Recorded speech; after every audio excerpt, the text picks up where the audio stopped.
I don't hear a Karen. Do you guys hear me? Oh, there's a Karen. What? I just thought that an epic opening would be appropriate. So It is. there we go. Hey, everybody who is here already. Thank you so much for joining us for this little pop-up. We didn't know it was going to happen in Maker's Bench. You probably see some familiar faces, but I'm going to go ahead and let y'all introduce yourselves. Jennifer Lawrence, who are you? I'm Jennifer Lawrence. Looking good, Jennifer. I know.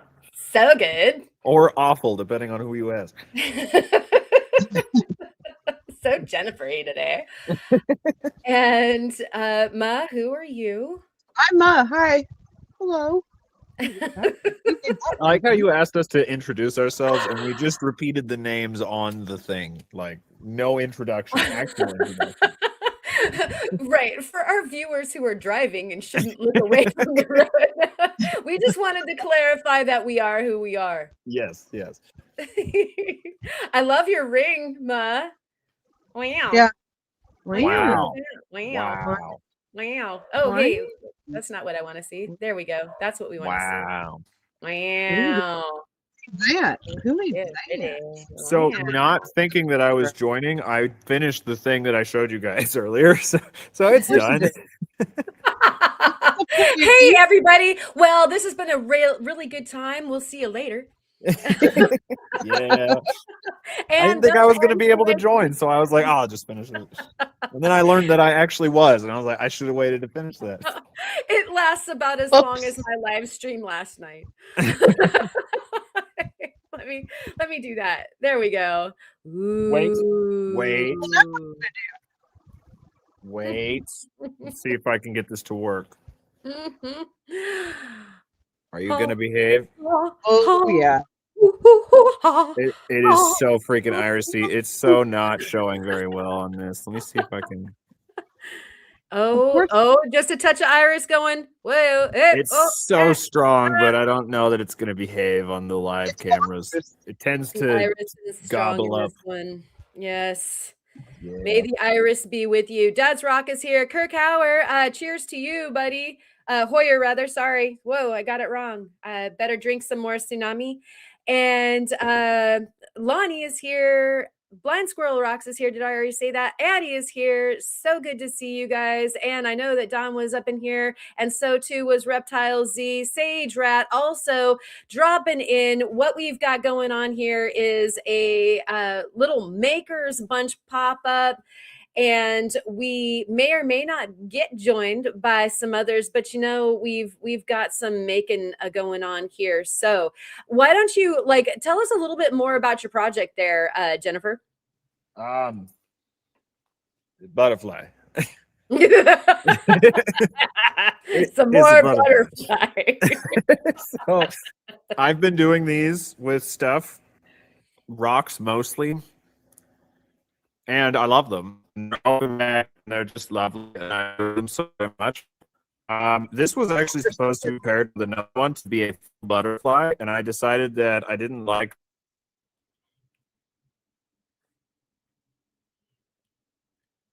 the side to the other, so I just split it into two and do little half butterflies.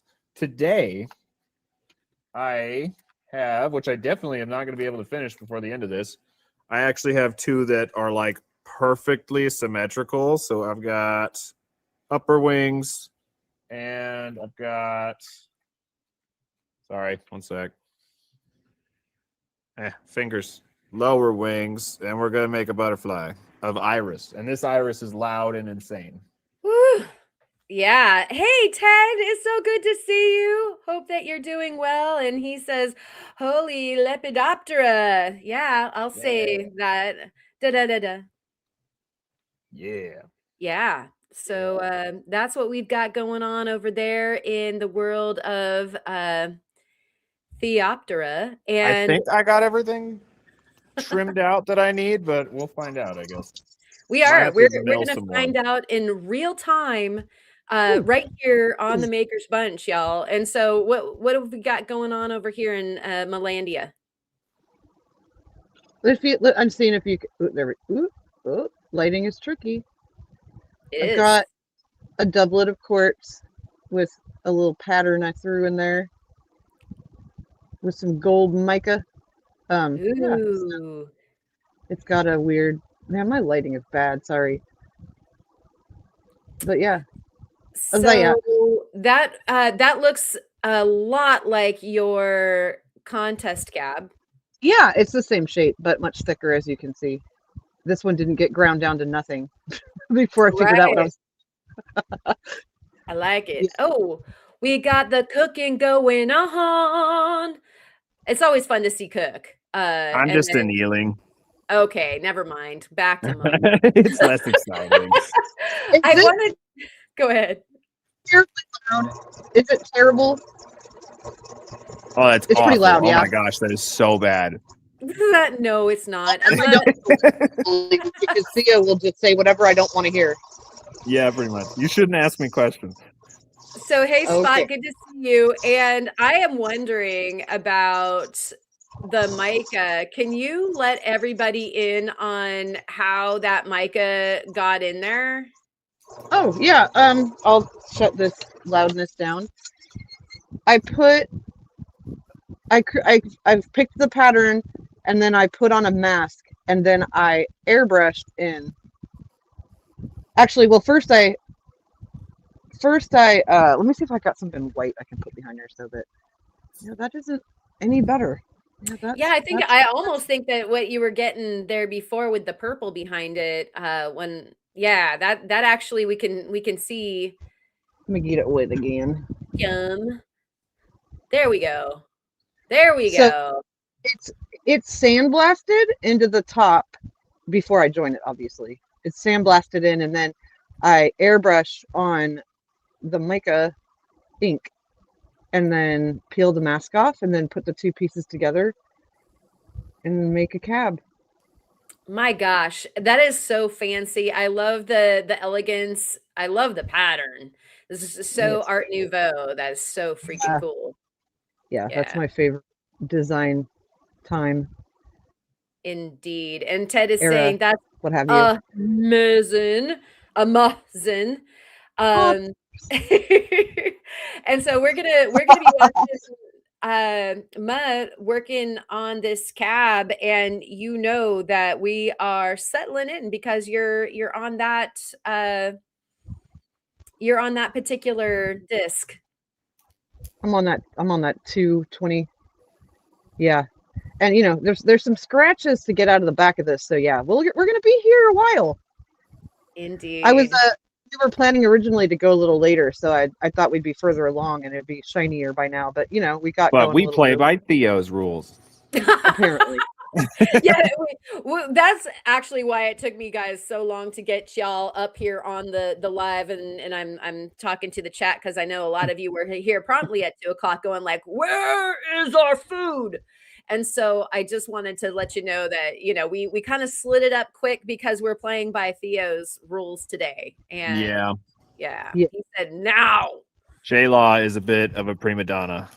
A bit, yeah. And so Romania Rockhound Addie has a question for you. She's asking, what kind of epoxy are you using?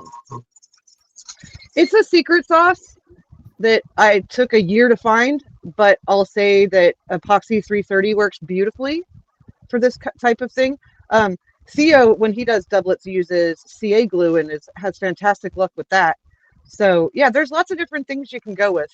I would say practice a lot with CA before you do what I do with it. I'm just negligent. Yeah.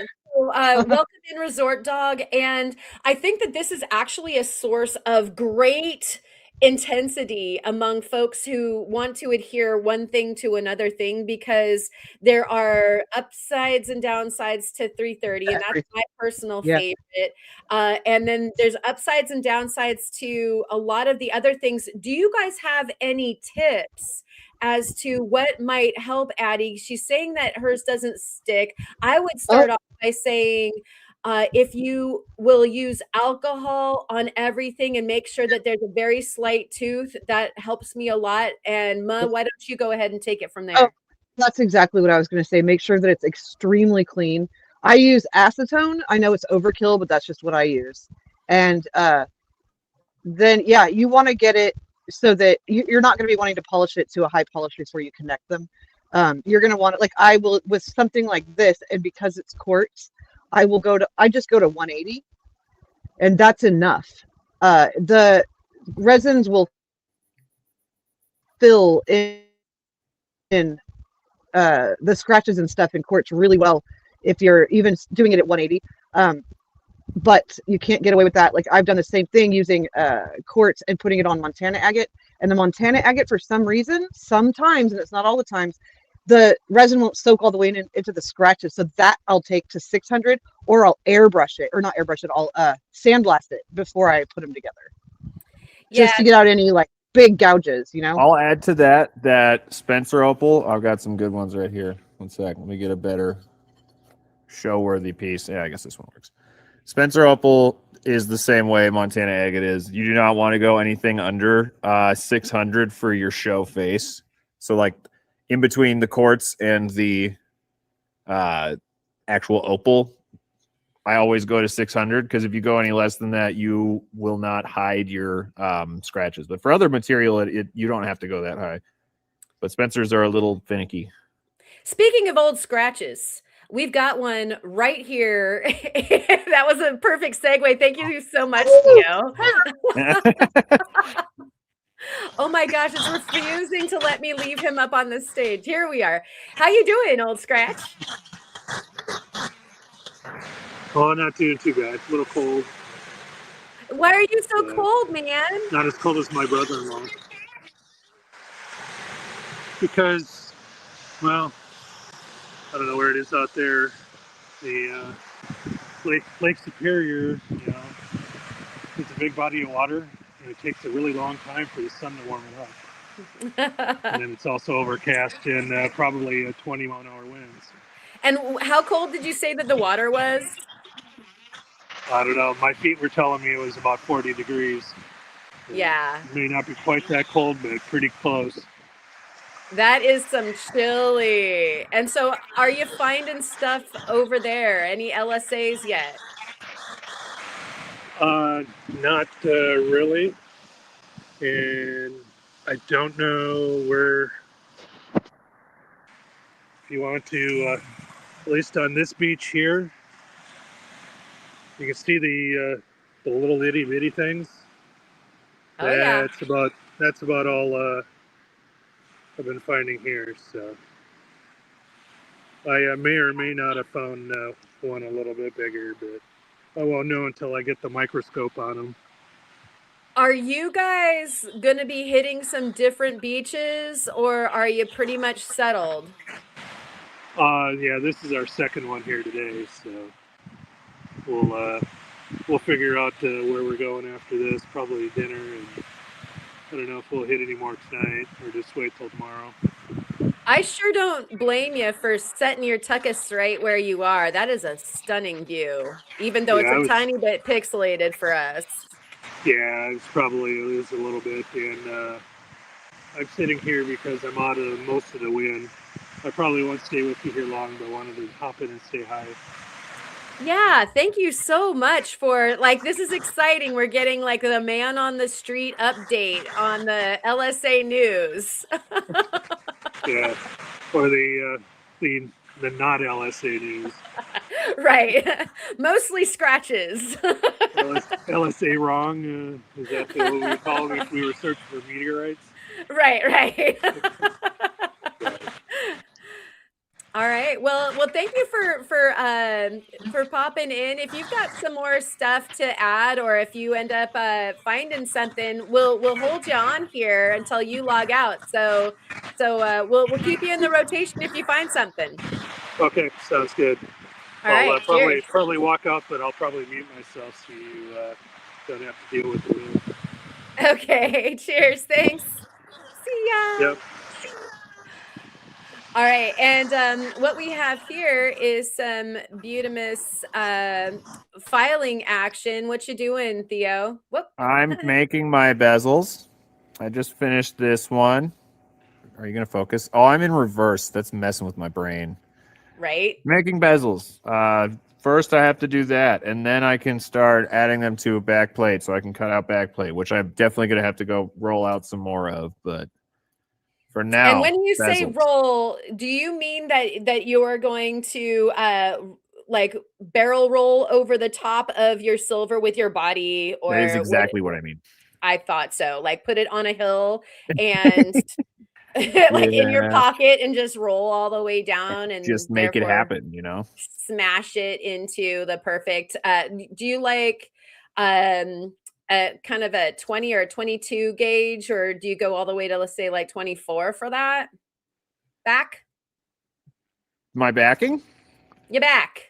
Your baby's These got are going to back. be, these are super, super thin. I actually don't Oh, know what okay. gauge it is, but I roll my sheet for these specifically super thin because I cut the backs out anyway. These are Yeah. open backed, so they don't actually really need to be very sturdy because Gotcha. these will Awesome. all be open backed. So when I'm doing something like, do I have another example here? No, I don't. When I'm doing different stones where I want a little more protection, I will, like softer stones, but these are Montana agates. They can take it. Right. That's some thin sheet. Yes. I got to say that today. Kyle from Candy Cane Content is here, as well as Scott. Good to see you, Scott, from the Just Lucky 13 zone. And I don't know if you're looking out and seeing what I'm seeing, but boy, it's kind of abysmal here. I'm seeing It some is here different. too right now. Yeah, is it abysmal everywhere? It Oh, was look, great earlier, and then it freaking exploded. it exploded, huh? It exploded into a crazy thunderstorm, and I was supposed to be working on my car, which is why I made everyone drop what they were doing to reschedule things for my liking. Yeah. Well, we're glad that you're here with us, but we're sad that your car isn't getting worked on. So sorry about that. Me We're too. I miss driving. Yeah, driving is somewhat like important for A us. little. So if you just joined us, what we're seeing right now is clear over on the other side of the country. We are seeing Lake Superior finds via Old Scratch or our good friend Ryan, and they're showing us some cold feet, some wind, and some scores. Nice. Yeah, it is nice, Looks and it's chilly. making me cold. I know. It's like making me colder seeing that like ice cold water like seeping into your shoes with like bare legs there. But we know that it's worth it. Look at, we've got some neat green stone going on. Wait, come back. There we are. Are you talking to me? Yeah, we were talking about you guys and your pretty scores. Yeah. That's my sister and brother-in-law. Hi, sister and brother-in-law. Thank you for joining us. My They look sister's so finding happy. bigger rocks than I am. What's that? It's hard to tell, but she found something we bought. Yeah, that is really cool. Okay, Does it have a green tint to it too? Huh? Is it green? Yeah, it's kind of greenish. So whether it's kind of algae stained or copper stained, who knows? Kind of a yellowish Nice. green. So, okay, I'm going back on mute. Okay, cheers. Thanks for Bye. sharing. Yeah, Yay. I'm already up to my ankles in sand for being in the wash. Brr. And Romania is saying that it's 110 Fahrenheit over where she is, which is Romania, if you didn't catch it from the name of her channel. That But tracks. yeah, that is it would be funny if she was in Tasmania or something. But yeah, the Kid Curry is here, and we are definitely having a multitude of thunderstorm folks here in the chat too. I know that I think we're all expecting thunderstorms. Like, you know, there's just a big storm cloud over most of the world right now. Other than Romania, sorry about that. perhaps we need to send some of our stormage over to you. Did I say hi to Kid Curry? Welcome in, buzzing on in with the motorboat. Yeah, right. I almost died, but we're good. Okay, We're safe now. That's just a normal sound in my shop. Me just randomly gasping or yeah.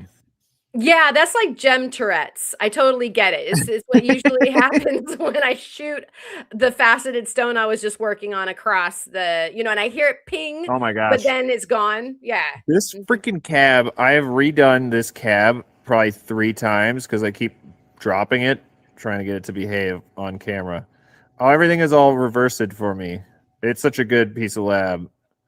Oh yeah. This is really difficult because everything is mirrored. Isn't there a way to fix this? There is a way to fix that. How? Settings. Yeah, it's in there. If you go mirror, it says okay. Now stop mirroring. Okay, perfect. We got it. We got there. This is a really, really nice piece of lab. I have had to freaking cab this thing like 4 times because every time I drop it, it happens to land on something really, really, hard. So I've broken the tip off. This used to be like this much longer. Oh man. I just repeatedly break it. So I always used to wonder how come there were so many ovals in lapidary, but if you have a tip fall off of something so many times, you're like, oh, I totally get just gonna why round there's it. Ovals. Yeah. Ovals are safe shapes. Actually, it's funny that you say that because I used to always do ovals, and now this just seems to be my go-to shape anymore. Yeah, love it. It's so good. Yeah, shape. So pretty. Yeah. I love the sort of freeform triangle, dog tooth, whatever you want to call it. Yeah, I just enjoy it. I just enjoy it. Allison would love to know what's new with everybody. Good to see you, Allison. What's new with you? I'm going to drop off here. I'll try to get back into the live in the chat here for a little bit. Okay, cheers. Thanks for checking in. Yep. Bye. Bye. Have fun. Woo! All right. I like hearing myself in that mic. Yeah. Echo. All right. So let's see. I was just looking for a retort. Looks like Allison is cleaning tumbler rocks. Very cool. Allison, do you want on to the live stream? We could pop you up in here. I'm trying to readjust. I can't get my hand. Can I get my hand in this? What do you need? I'm just trying. Don't. I'm trying to readjust so I can get my hands in here.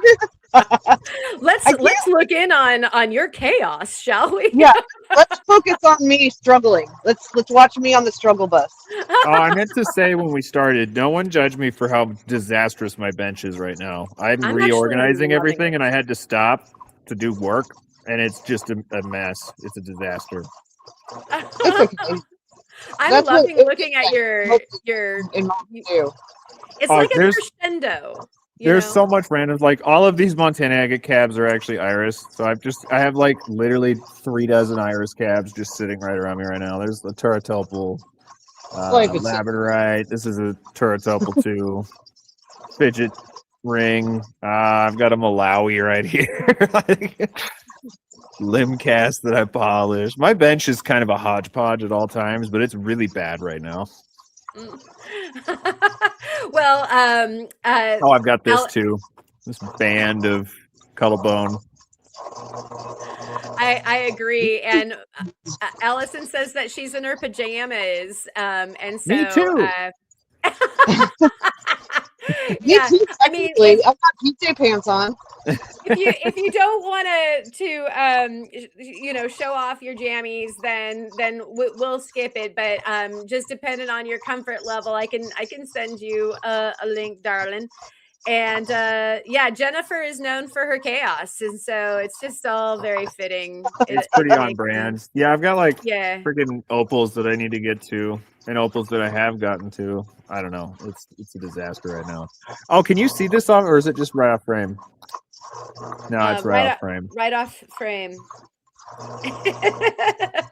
A J-Law jammy party. I like it. Nice blind squirrels.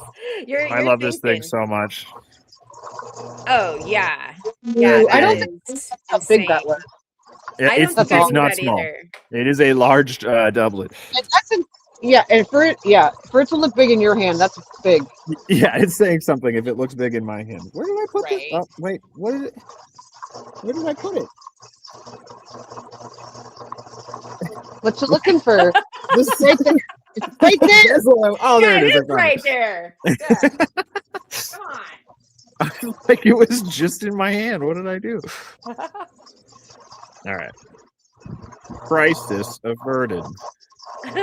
You got a great big fat damn Theo from Allison. Yeah, that's definitely my largest Spencer doublet I've ever been able to pull off. That was a thick bar. I was very excited about that one. So I didn't mention this, so I'm just going to do it right now, and you can't stop me. I'm going to do it. Don't do it! Stop! Okay, Stop! I won't. Okay. I won't teach. I'll just continue to speak nonsense.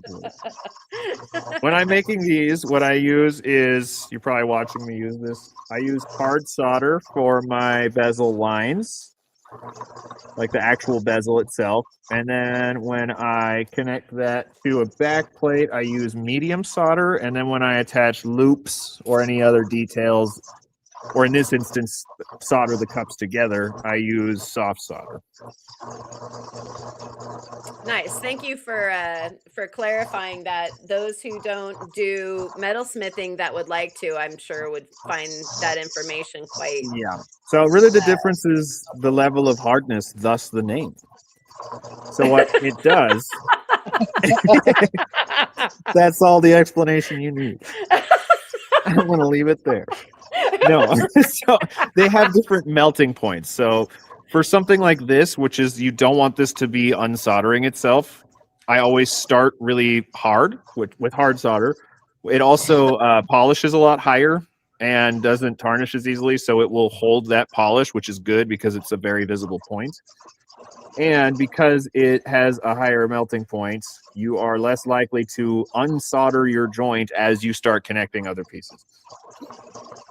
Yeah, so I was explaining this to a house guest that kind of was stymied as to how many different solders I had on a particular piece.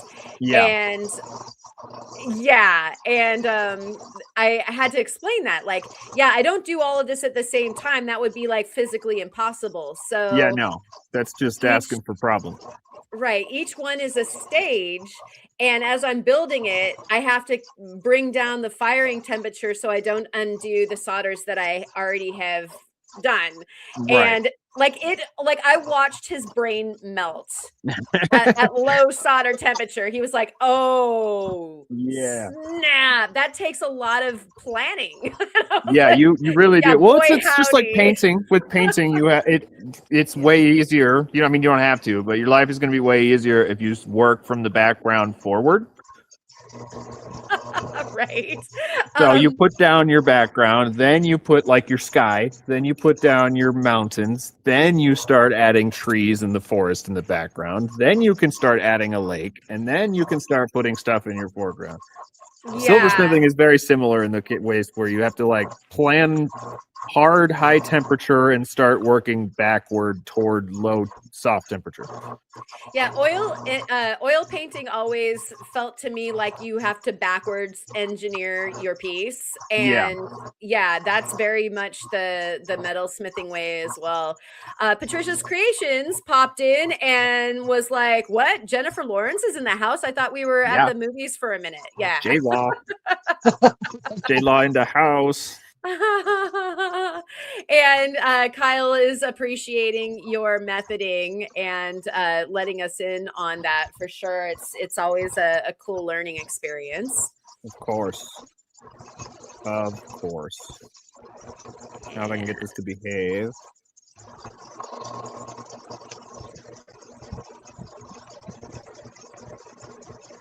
Maybe. What? What's Karen squinting at? I'm squinting at what I'm looking at underneath the microscope because what needs to happen is I have to when I get the thing that's coming in the post, which actually should be here, I should check the tracking, then I'm going to need to start trimming on some stuff. And I thought that I would get the microscope out on account that if I trim something, it's after I look at it either under the jeweler's loop or the microscope so that I can see where the inner fractures are so I know where to trim. Right. And so for faceting, so if I was going to facet this red stone here, which is an Oregon sunstone with like a ton of schiller and body color, then we're seeing the fracture areas to the left. Now I can either opt to grind those out, or if I want to save my lapse, from grinding every single preform, then some cutting is going to take a lot of life out of, having to do it on my grinding and just slice it. And so, yeah, I'm kind of thumbnailing it for folks that are out there trying to figure out like, what is my objective here? I mean, this is what takes probably the most amount of time for me because I do a lot of thinking. I've got like terrible indecision and I get into the gem gazing instead of actually doing the plan. Right. And so yeah, I'll be looking at something and get completely distracted. But what I want to show you guys right now is that what looked good this way. So we've got it. Whoa. stand. Okay, so we look at it that way, and hey, it's looking pretty good. In fact, let's just go. Let's just dop that sucker up and let's go. But if we turn it on its side and we look at it this way, and we're at about 20x, which is what I like to use on my I like a 20x loop when I'm doing this as well. We are a light stage, and so instead of having no light coming in through the back, we have a light, and we can see now that there's clearly a fracture going across the stone in its depth. Wah, wah, wah. So it wasn't just that little cap that is now showing to the left at the top of the screen. We also have this thing coming up from the bottom of the stone, from that, like, 2/3 from the left all the way to half of the width of the stone on the right hand side. Doh! And so this stone that was, I'll get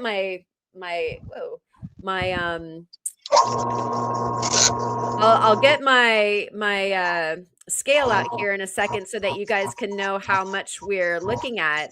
But that went from a very spendy, awesome stone that could get faceted into something wonderful into like probably not so much, period, exclamation point, sadness. Oh no. Yeah.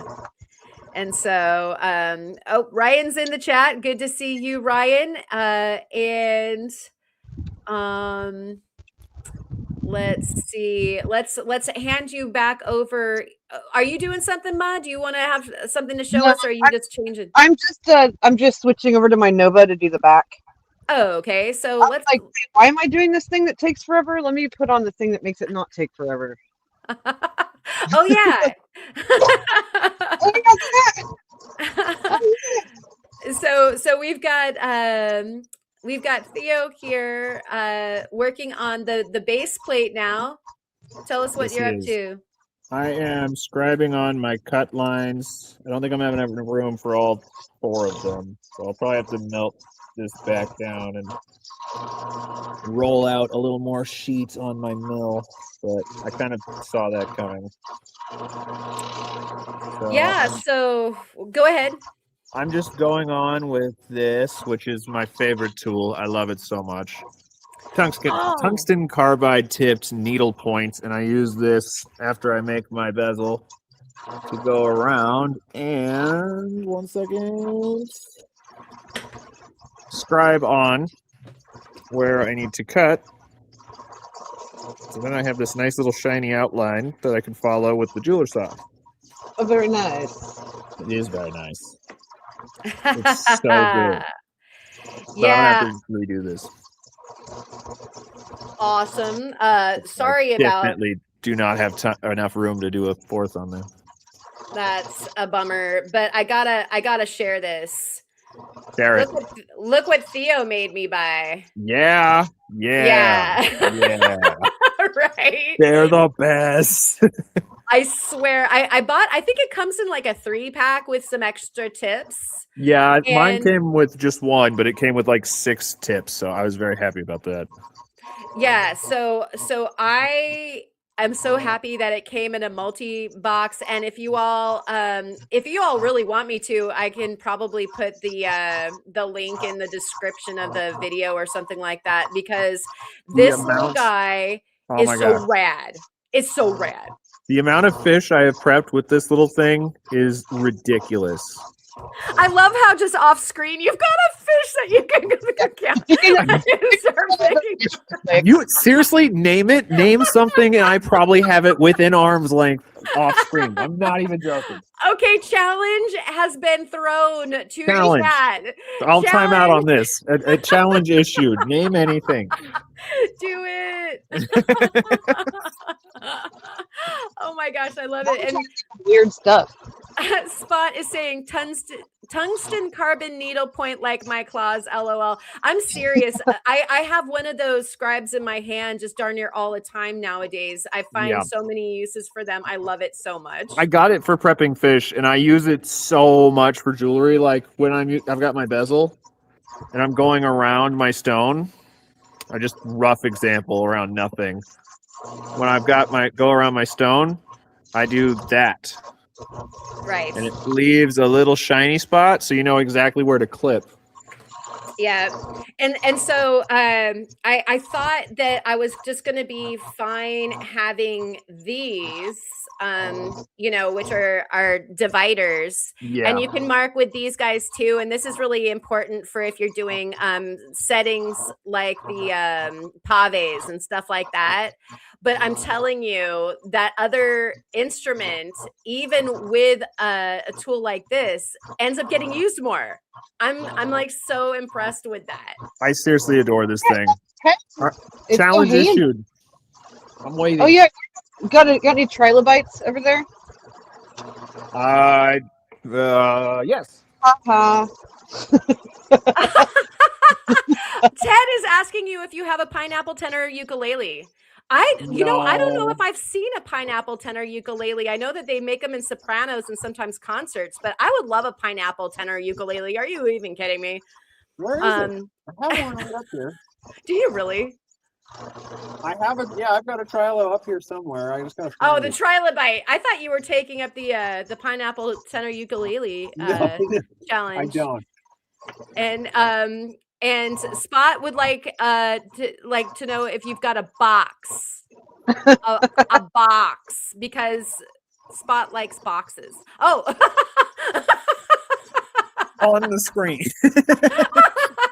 It's Where's like my little magic. baby Trilo? I know it's. I didn't even realize that was a box there, because there's just so much going on in your picture that like so much crap. I miss the tree for the forest, or however you want to put it. Okay, Oh, I know and for a fact, this is Kid just, Curry- you're just gonna have to take my word for it. I have a trilobite that's maybe. Where's a good example? He's like this freaking big, and he is in Matrix on my shelf. I just don't remember where on my shelf. So you'll just have to trust me. All right, I'm next gonna need challenge. that I wanna- I actually have one nearby. So in a second I will fetch that, and at the very least out of our company here we will accept and finish this challenge. Jennifer, pull up the Timothy Chalamet or Chalamet. I don't even know how to say the last name because I'm so It's Timothy under a rock. Chalamet. Chalamet. I like that. Yeah, that's a good way to say it. Okay, being our right back. Huh? Where'd Karen go? Huh? What? Yeah, what the heck? She's like, sorry, I'm out. See you guys. I'm freaking gone, Good so luck. Good luck. I'm still here. I'm just on my duckbill over on the side, cutting out back leg. I mean, some notice would have been nice, Karen. You know, it's the plane is on autopilot. Don't panic, you guys. Jeez. Okay, there's the teeny weeny trilobite that Theo actually was looking for. It was in my studio. Yep. Aw. Actually, mine's a different species. Look That at one that looks little Kyle older.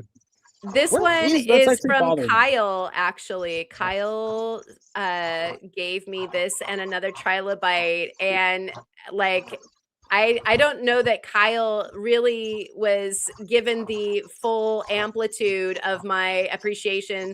I love trilobites so much. And I love this little guy. He is so cute. Love it. I Okay, have guys. a whole little jar of tiny ones somewhere. I put it somewhere so safe I can't find it. Set them free. They want to get out. I know, but I don't know where they are. So name my trilobite. I do like that actually. Baby bite. Baby. It's a berber. It's a berber bite. Oh, I found it. Or a trilobite. Oh, A no, you trilobite. didn't. It's so cute. That's very good. You guys are on it today. I'm impressed with Oh, you. I love You guys are You not guys ready for this win. little thing. I found it.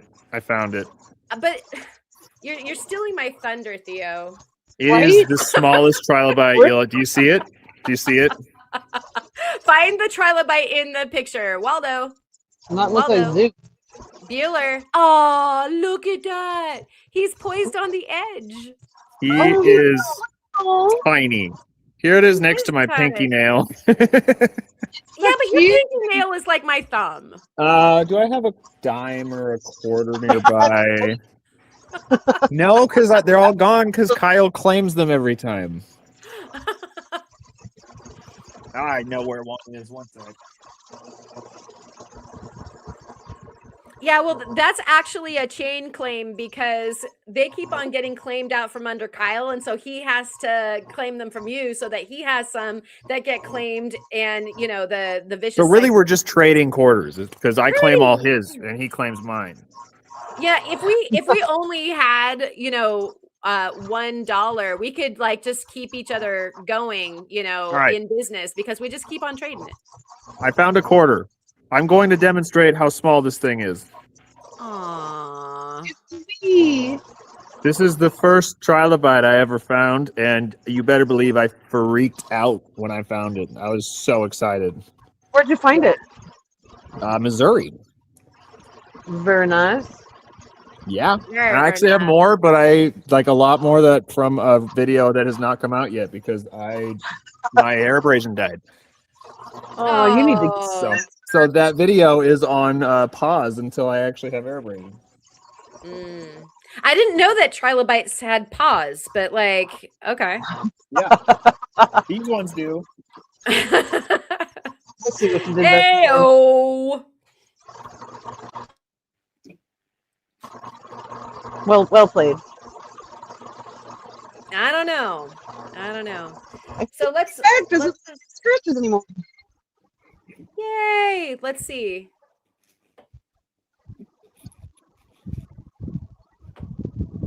I don't know if I mean I can barely get this to show me, so I don't know if I can be able to show you.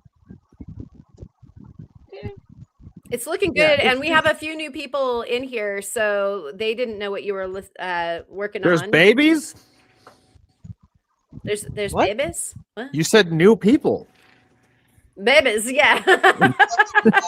Brand new people. They just Just got brand new squirted humans. out, and they came directly to our live. Welcome, brand new humans, onto the planet, and we're working on lapidary. Ooh. Let's see. One of the few times one can comment on how small it is to a guy, and it's okay. All right. Thanks, bye. Hey, Caleb's here. Hey, Caleb. Did you get your invite? You gonna come on? You coming Yeah, on? Are you Jahik. coming? Hey, Jahik, are you coming on? Where are you? Yeah, we're just here waiting. All of the babies are wondering what. My dad's in the background. He's like, I'm over here. What? Okay. My dad is he's in the backyard. He heard me say, "Where are you, buddy?" And he said, "I'm over here." Oh. He's being silly. Hi, Muzdad. Hi, Muzdad. Also, He says, "Hi, it's Karen." I don't know if he can hear me or not. Hi. I don't know if he's still. Do we just have to be louder? right? Like, thank you, Theo. I am wearing earphones. That's good. Oh, sorry. And Caleb says that he's hiding. What are you hiding from, Caleb? You know, you could hide with us here. We're all hiding from something. I think he's hiding from us. I don't think so. He couldn't have possibly meant that. Let's put this up here. Here's another one. This is another red, both with platelets and with some body color. And we see that Karen is so pleased because there's a literal fracture going right through the middle. And I always think it's interesting to see where the staining from the copper goes. And so you can see that, like, on the one side, the staining from the copper actually is holding that fracture. And so you have to wonder, like, what happened first, the chicken or the egg? Like, did the fracture attract a bunch of the copper, or did the copper, was that just already there and the fracture is incidental? Just interesting.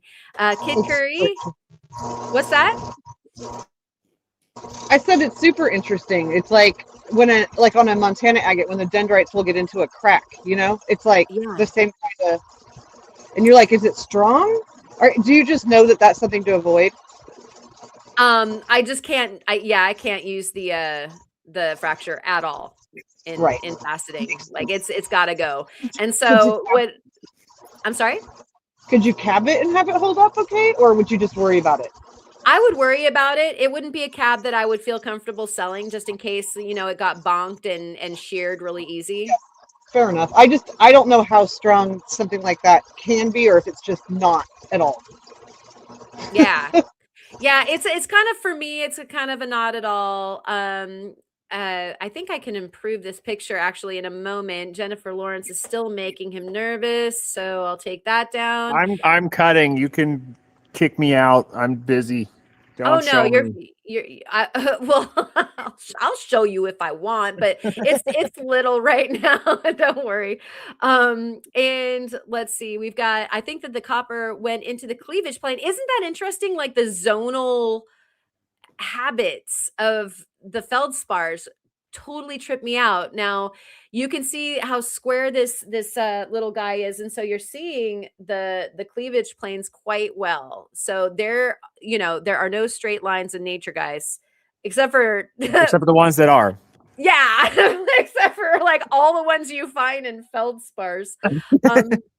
And so this one's very, very boxy because of that. You know, it got worn there on the other edge, but I'll show you this is a chiclet. I mean, it's like a little piece of gum. There is the edge. And so it's like a literal little box. So I found a box nearby too. You can see the platelets actually really good right there at that angle. Let's zoom in on the platelets, shall we? Shall we then? I'll do Look it. at that. Look at that. Look at that. There's some platelets right I'll there. do it. No, we're doing it. We're doing it. So those are little copper platelets. And sometimes they make a sunstone appear like it's got a red body, but it's just, a swarm of the little platelets. But then you can see around that there's like even tinier that just looks like watercolor. So it's like, here's the big pigment. And then there's like teeny weenies that diminish to the point where it's just body colors. So cool. So some of them have glitters inside and some of them just red. And the platelets are so dang small that it's just watercolors. So cool. And Freeform Lapidary is stating nature can't make straight line, but it can make perfect Fibonacci spirals and then some. Yeah. And light is pretty straight. Oh, that's a good one too. Although we have frequencies, which are our wavelengths, which get really bent. Get bent, light. And sound for that matter. Karen.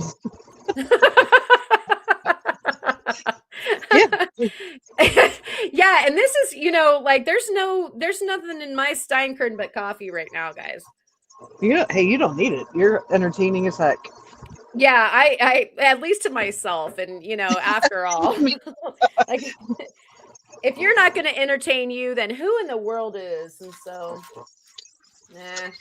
That's so true. Yeah. Okay. So I'm going to pull this one. I'll take this down. So we have two, like pretty much either tiny stones or hard nose. And these guys that are nose actually will end up. Oh, I didn't know we could go closer. Look at that. Those particles. Yeah. Let's ruin it. There we go. Oh, wow. Yeah. That's nice. Come here, you little. Very cool. Look at that. You can see the movement. You can see the movement in the particles. Like they went, dashing around and then that's so cool. So at any rate, what I was gonna do is I was gonna zoom out and Showing this really quick. This is a little blob of silver that I'm about to turn into a little piece of sheet. So watch and be amazed. All right, we're gonna be amazed. And so stuff that can't get worked on in the studio is actually going to end up at a live stream sale, just so you guys know. And so some of these guys that are nice, that would be okay to use in a, say, wrap or something. I just can't cut this and facet it. Right. And so, yeah, it would be, because I cannot break it with my finger. And so it's at the very least that's solid in its form. I wouldn't want to try to cab it and make it thinner or anything like that. And so let me bring this bad boy down. There we go. And so you can see the little bins that I'm working on today as well over here. And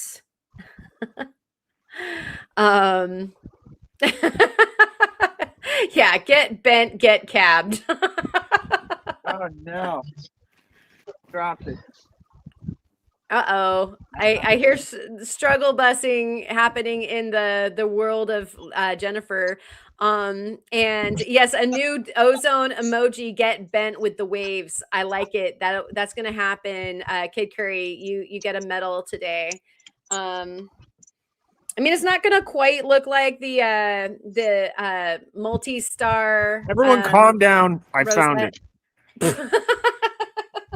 Dude, we were in the throes of freaking out here. Yeah, a complete Everyone meltdown. relax.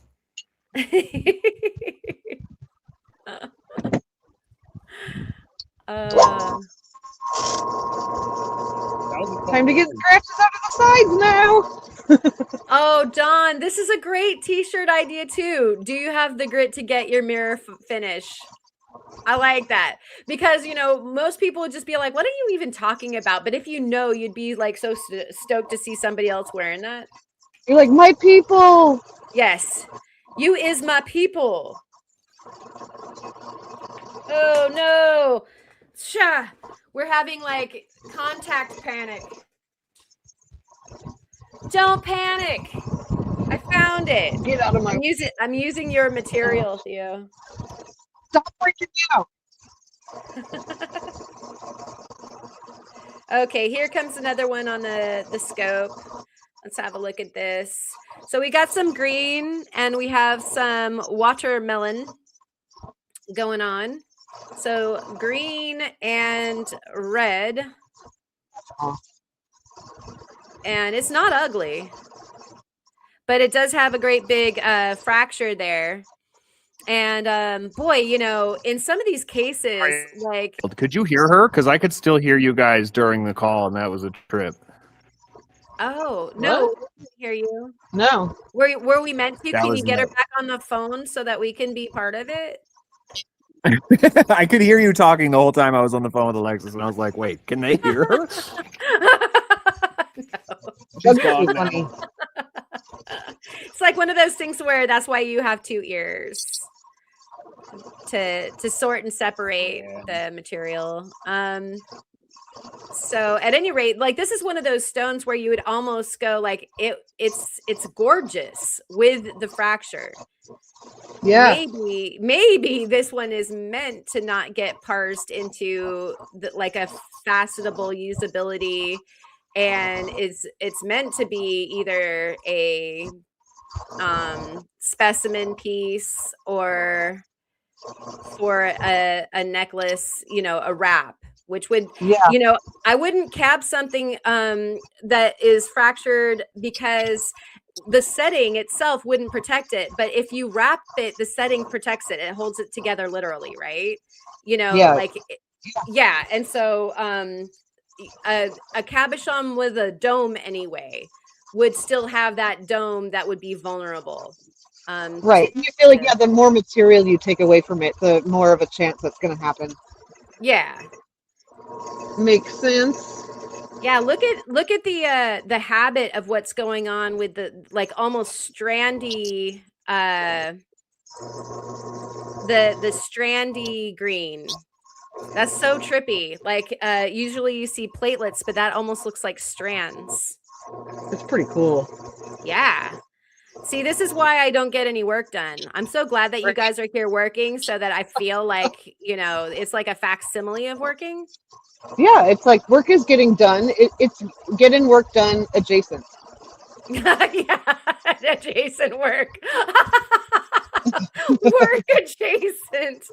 Man, that's brilliant, you know? Like I think that's gonna be my work ethic from here on out, is just work adjacent.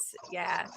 And that opal guy is saying that looks like an MRI of a brain. It does. It's got like a kind of a cortex feeling to it, doesn't it? Let's see. Oh, and Resort Dog caught a rock in his windshield that made a swordfish, and that's kind of cool because that's the name of your business, huh? How cool. Are you okay over there, Jennifer? Mostly. I kind of heard a meh. That's relative. What's going on, Jennifer? I couldn't pick it up. I was panicking. Oh no. When in doubt, panic. Yes. When in doubt, panic. Never a wrong time to panic. Spot wants to know whose brain. Yeah, maybe we're looking at my brain. It's full of sunstones. Surprise. Hey, Karen, how's your foot doing? Oh, thank you so much for asking. That's sweet. And just in time for Dave Luda here. Good to see you, Dave. Cheers and good afternoon to you. And is Jennifer ever all right? Ryan. That's great. So yeah, the foot is doing better, and I had to stay off of it, which was so hard. Like the kind Did you ever figure out what happened? Yeah, I self-diagnosed. Oh, okay. So I gave myself an MD and went ahead and kind of just took care of it. Yeah. And Doctors tend to so love it when you self-diagnose. they do. They really appreciate that. You know, they know that everybody can do their job. Yeah. Um I mean, they're not wrong. they're never There's a surgeon hiding in all of us. That's why we have those cool little scribes, you know? Like I'm Yeah. ready. I am ready. I've got some sharp tools here. I've got the scribes. mean, I can fix I anything. feel like a fish surgeon sometimes. Exactly. Yeah, qualified abundantly. Let's get that in here. Qualified is a strong word for me.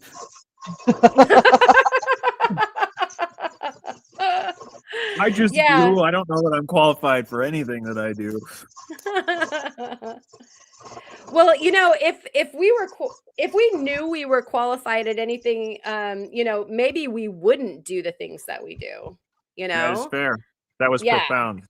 yeah. So it's a good thing that we don't know that we're qualified or not. Yeah. Is this big enough? Did I not melt a big enough piece? There we go. Look at that. We've got hey, ladies and gentlemen, green and red Schiller. Oh, and I think I can improve this. I said that and then I promptly forgot.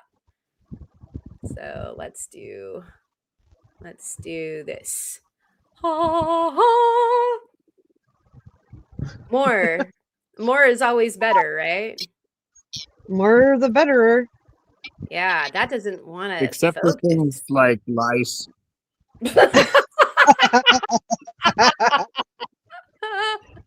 Yeah. I mean, fair, Debbie More Downer. lice is worse than less lice. Yeah. I'm just saying, more is not always better. Yeah. Okay. Fractures. Fair enough.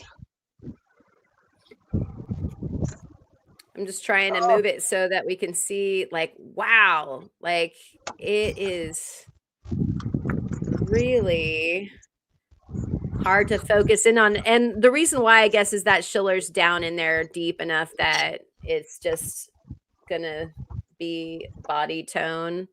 I was kind of hoping to really get some hard green and there's some, yeah, there goes some red flecks right there next to our beautiful fracture. I mean, if fractures weren't so pesky, it would be a beautiful inclusion. Yeah, that's kind of cool. Like just waves of platelets. I'm in my own world. Sorry, guys. Everybody's quiet now. Sorry. Oh, Mug's going to be right back. Jennifer is probably gone too. I've just been abandoned. I'm here. I'm cutting. I'm still here.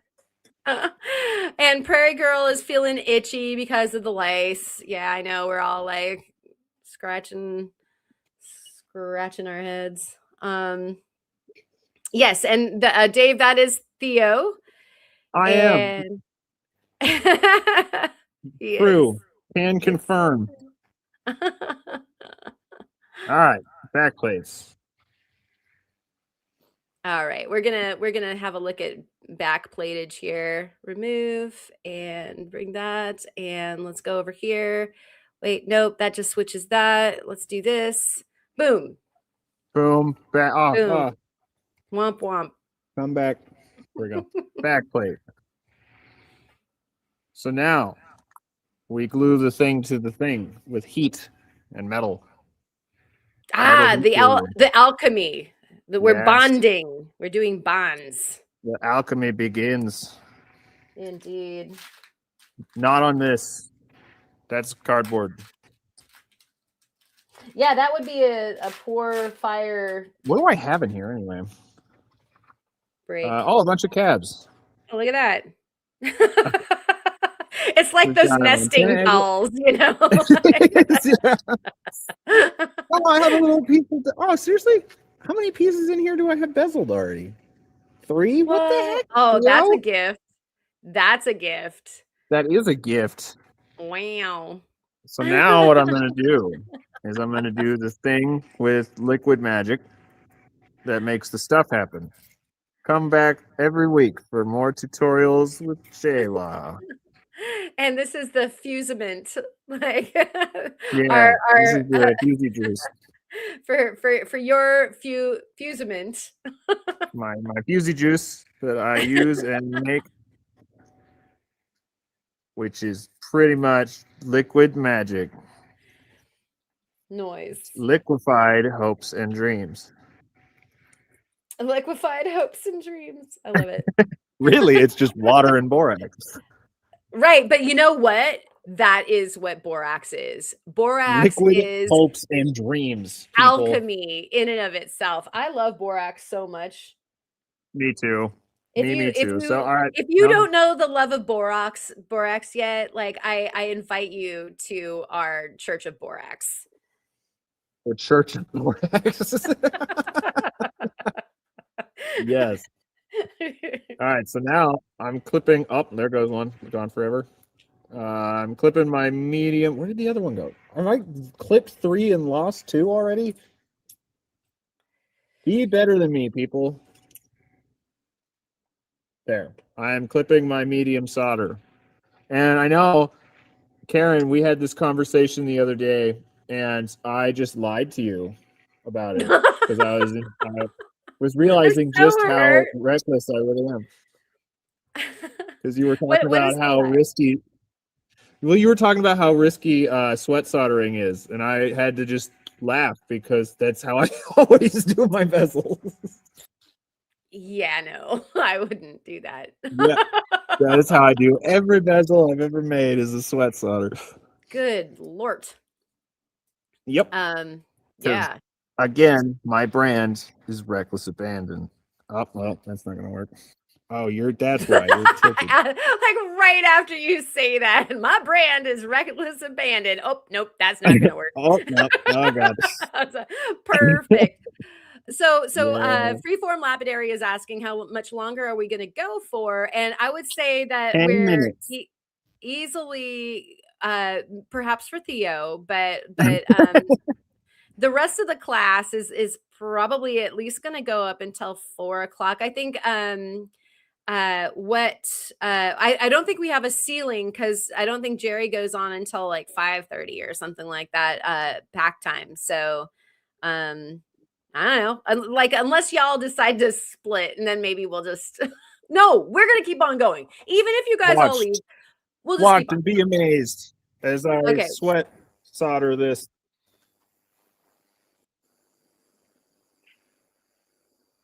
Hallelujah. You can talk. Says Sage. Well, I was being amazed, but Sage Rat is saying hallelujah, the Church of Crying Saint of Borax. Yeah. It's true, you guys. Borax. Borax is amazing. It is.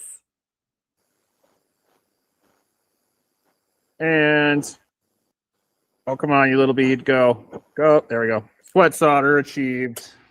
Da boom. Kaboom. Da boom. Flawless. Except for all the mistakes. So Jahik had to make a sourdough toast pit stop, but I'll hop in. Okay, great. You go ahead and take your time with your sourdough toast, and then you can join us. All right. And there it is, everybody. There it is. Nice. The solder flowed nicely. Very nice. And that's why we use medium instead of art again, because our joint did not flow. The one we already did. That's why we do different hardnesses. Yes. We do. Some more than others. Okay, so Kid Curry is asking, so are torches better to use than irons? And I've got an answer for that, but I'm going to go ahead and let you answer first, Theo. I have never used an iron. I think irons are mostly for electrical solder. Okay, so correct me if I'm wrong, because I might be. I'm not going to bash you down with any kind of a correction, but I will add an amendment. No. No, go ahead. So, correct me if I'm wrong, but how dare you correct me? Right, but I'm about to. So I predominantly use torches as well, but there is a very easy solder that Rio sells that can be used with a iron. And so Really? I think if I did more prong settings, I would definitely look into that. ooh, no, I wouldn't use it on anything like this, but I do use it for repairs. So if there's Oh, that makes sense. because it is really more of a patch than a solder, and so Gotcha. I wouldn't make an actual setting with it per se, but when I've had to say patch a something really easy like say a jump ring that has like a precious stone next to it or something like that, or a bale, I will use this, with insulation for the stone. And it sorry about that, Mom. I just mic'd you, or muted you just for a moment there. So It's just because Schmuz's been talking so much. I know she just We doesn't got to put an stop. end to it. But I yeah, just so don't know now. We're cutting you out. We're cutting you off, Ma. You hit your kid, word quota. if you're interested in using some solder with an iron, you can find a very, very easy solder over on Rio Grande, and it's a kit. It comes with its own flux, and it's a wire solder, and it's for use with an iron, and I do use it, so it exists. Yeah, but it's not it's the exception, not the rule at all. Oh, so that's how it was an amendment and not a correction. Yes. I got you. I'm there with you now. Thank you for bringing that back around. Coming I full was circle. I was absolutely hell bent to argue, but you're not going to let me. So I won't. we've got Freeform Lapidary joining us over there. Not sure if you're ready there, Caleb. I can take you back down. Okay, we got a thumbs up. So Caleb is ready for us. We are looking into the light. Don't go there, but just we'll gaze up into the light. Oh, and there's his face. What's up, everyone? Cheers. Welcome in. How's it going? Pretty good. I just got a freshly trimmed up haircut. Yeah, you're all haircutty. Yeah. Like I almost like did I bring the wrong person into the studio? Like who I are don't you? look like a freaking schmuck. Well, thank you so much for joining us and bringing your freshly shorn face into our faces. We appreciate You know how we feel about that. How do we feel about the haircut? Well, about freshly shorn faces. Oh, I like it. I feel better when I'm trimmed up. I get lazy Exactly. and I look like a freaking loser. I was going to say caveman, but Yeah, I like I'm the currently rocking a caveman look at the same right now. So I am not talking in a place where I can actually talk. I am commiserating. Oh no, what have I done? Oh no, what have I done? Dang it. Well, that's a problem. I made 2 lefts. Oh no. Oh no! Okay, Dang it. so Theo, like I want to take this opportunity, and then we'll go back to the not schmuck. So when you adhere your bezel upside down is kind of what just happened. Can you just like thumbnail that for everybody who's in the chat? Yeah, it's supposed to be like this, but it's not. I made 2 lefts on accident. It's not supposed to be 2 lefts. Right, you upside down the bezel, yeah? Yeah. Yeah. Yeah. And so this is something to check on. Like I usually like being paranoid, I like put the stone in the bezel and like make myself, here it is. This is I what usually do. I'm distracted because we're live, so I'm Yeah. trying to be funny. And that's a fatal flaw while working. Oh man, I'm feeling for you. Is there a way that you can make that work, or is that going to have to melt down?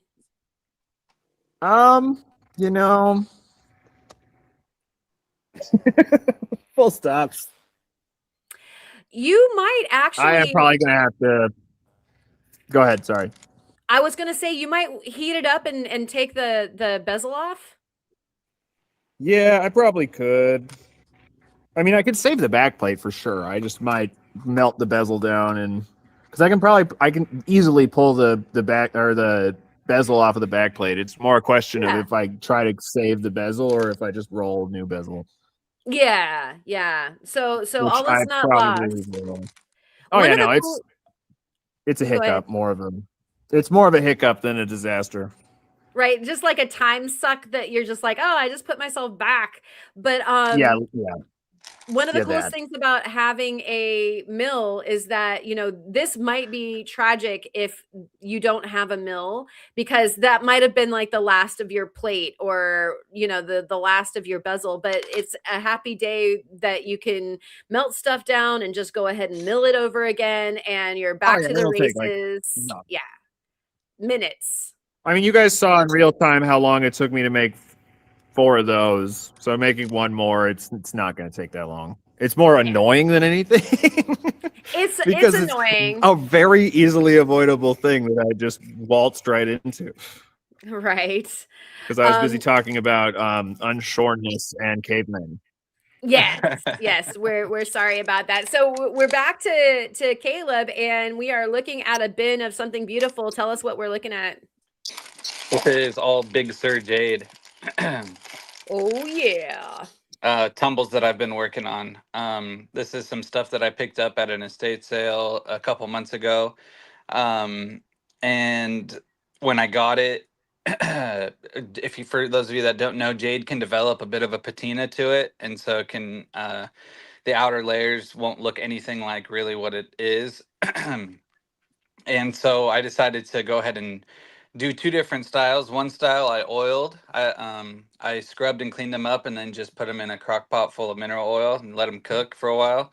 And then this method was with tumbling. So this is just out of the first stage. I finally emptied out my tumbler, which is why all this muck is here. And I kind of noticed something because I haven't really been tumbling a lot in the past couple years. And I noticed after running for a few weeks that my tumbler was awfully quiet. Uh-oh. And yeah, because at one point, maybe like a week and a half ago, I had checked it, added in some more rocks and some more grit, and it still sounded fine. But after running for that long, the slurry got so thick that it was almost gelatinous. Oh gosh. Wow.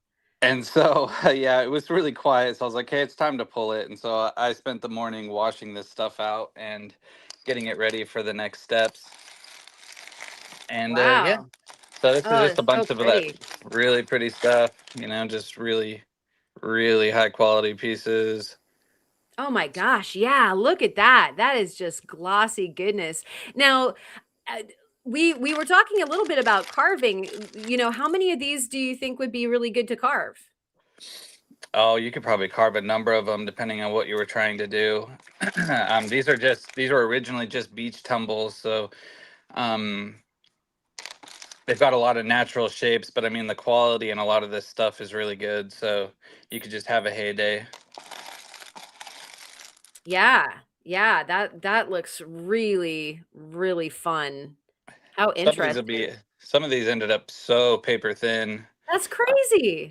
Yeah, mostly this kind of stuff comes from either pieces that were found naturally thin already, or pieces that I chucked in that were unstable, as in the fractures were, uh, or the layering that we talked about on your live, wouldn't hold up to the tumbling process in general, and so it made a lot of super thin flakes. Oh, that's what happened. Okay. Yeah. Interesting. Yeah, Yeah. so like I did not put a whole bunch of these little thin pieces in there. These are pieces that with the amount that I extracted when I was cleaning it this morning, there was a piece that definitely broke apart, and I'm sure even other pieces also came apart. So are those little shards usable though? I mean, they're so flippin' cool. I Absolutely. love it. Yeah. Yeah, I mean if you wanted to do like a short-term tumble and you had some stuff like this, where you can get them thin and just let them kind of polish up just a bit. You can make earrings and you know, Oh, yeah. charms, you know, all kinds of cool little things. Because the amazing quality thing about this nephrite jade is that it's very durable, right? So it can hold up to like a bit of abuse from life. Yeah, it's fascinating that, is a byproduct like that it's going to serve up all by itself. Like, and here you go. Here's these guys. I love Yep. that. Yeah. Yeah. And a lot of these are, you know, they're perfect for going into being pendants. They just need a quick little hole. That was kind of my goal with this, was to take pieces that just looked kind of crappy from weathering and turn them into something usable. Yeah. And so, I'm struggling yeah. over here. Don't look at me. Don't look at me. Don't look at me. Look at me. I am just not doing good. Sorry, Theo. You're like tucked over in the top corner. You should be fine. Okay, Nobody's don't watching. look. No one look at the top corner. Nobody is looking at you. Keep your eyes down. Oh my gosh. There we go. We got there eventually. Are you serious? Instantly. Sir. Go on. On now, boy. Oh, come on. So, Caleb, what's the trajectory for these guys? That's a good question. This is my first time. Well, it's my second time starting tumbling, Jay. This is my first time that I'm gonna probably see it through. Just to kind of get a feel for how to go through the steps properly. One thing that I've gotten feedback from a lot of people who do tumble jade is that it takes a lot longer to get the pieces looking good than your normal tumble batches. You know, and it depends on really what kind of your goals are in the first place, because you can have pieces that kind of flake off and chip out. And so if you really want nice, fully smooth tumbled stones, then you kind of have to keep messing with them to get them looking good over time. But some of these, I'm going to keep running batches. I might even like hold off on continuing this specific batch for the moment while I run some more of the beach tumbles. And then,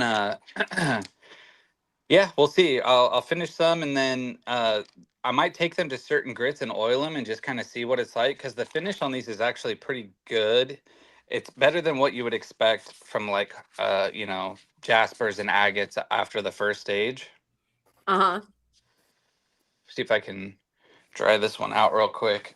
This little piece So just at some really point, nice. I guess I'm trying to figure out what a good stage is to where I can do the heat treated oil on them and them look really good as is without having to necessarily fully take them through the polish. Gotcha. And so it's got a nice matte finish. And so this could actually probably do just fine going into oil, but I definitely want to take some of the pieces all the way through and just kind of see what happens. Oh, for sure. Like, I don't know. There's something, especially Resort Dog brings up an interesting point. I can't oil anything living in dust. There's that.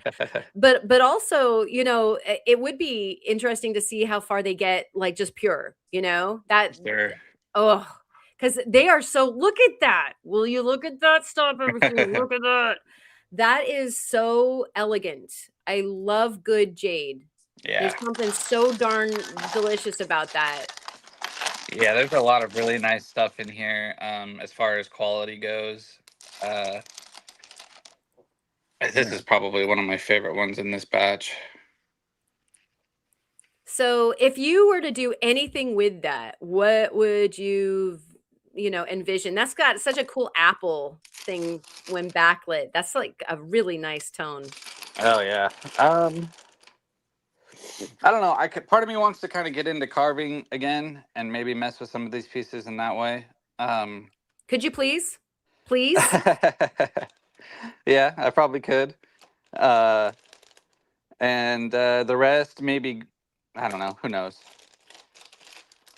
Who knows? I'm definitely going to make pendants out of a lot of these pieces. I mean, some of them just tumble up into the perfect kind of, small to medium sized pendant pieces that are nice and thin so they can glow a little bit better. And because, like, as you can see, even just in this, there's so much different quality that you can get out of the Big Sur Jade, from like pretty much black jade all the way up into like the like apple green kind of colored stuff. But the really prized stuff is the blue jades. Uh-huh.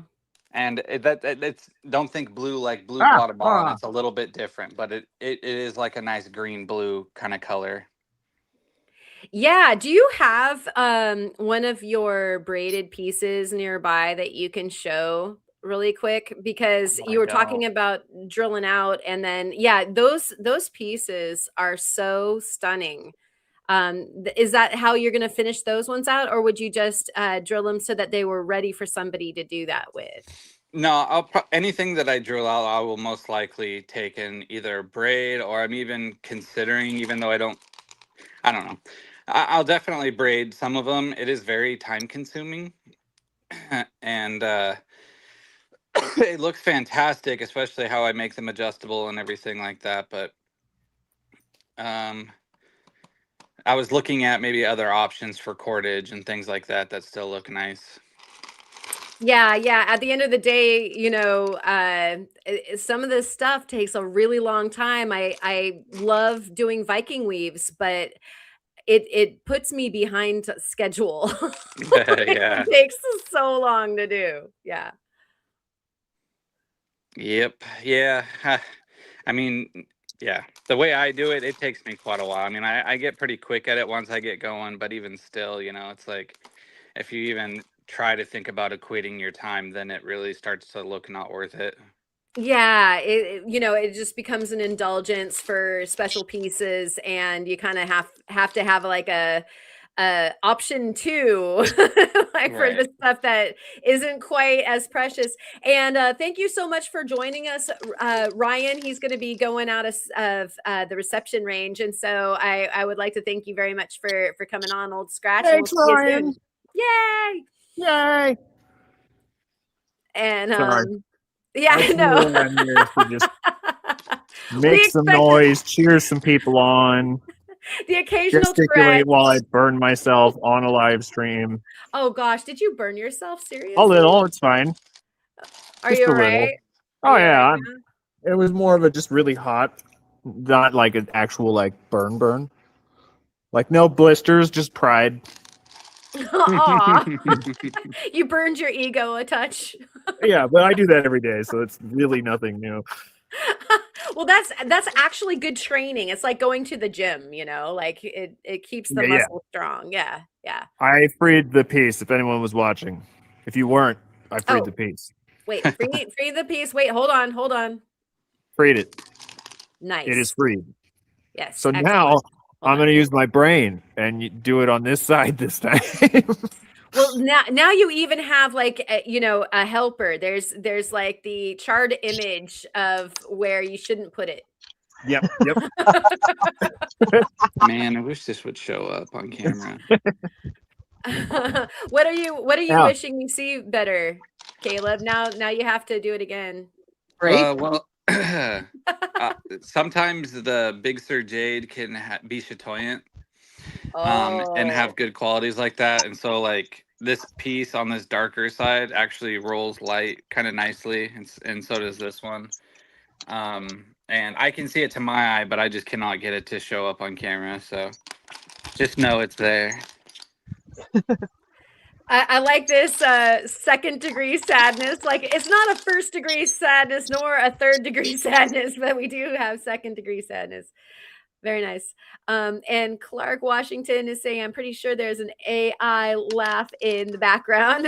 I think that's just Theo. Yeah, it's just me.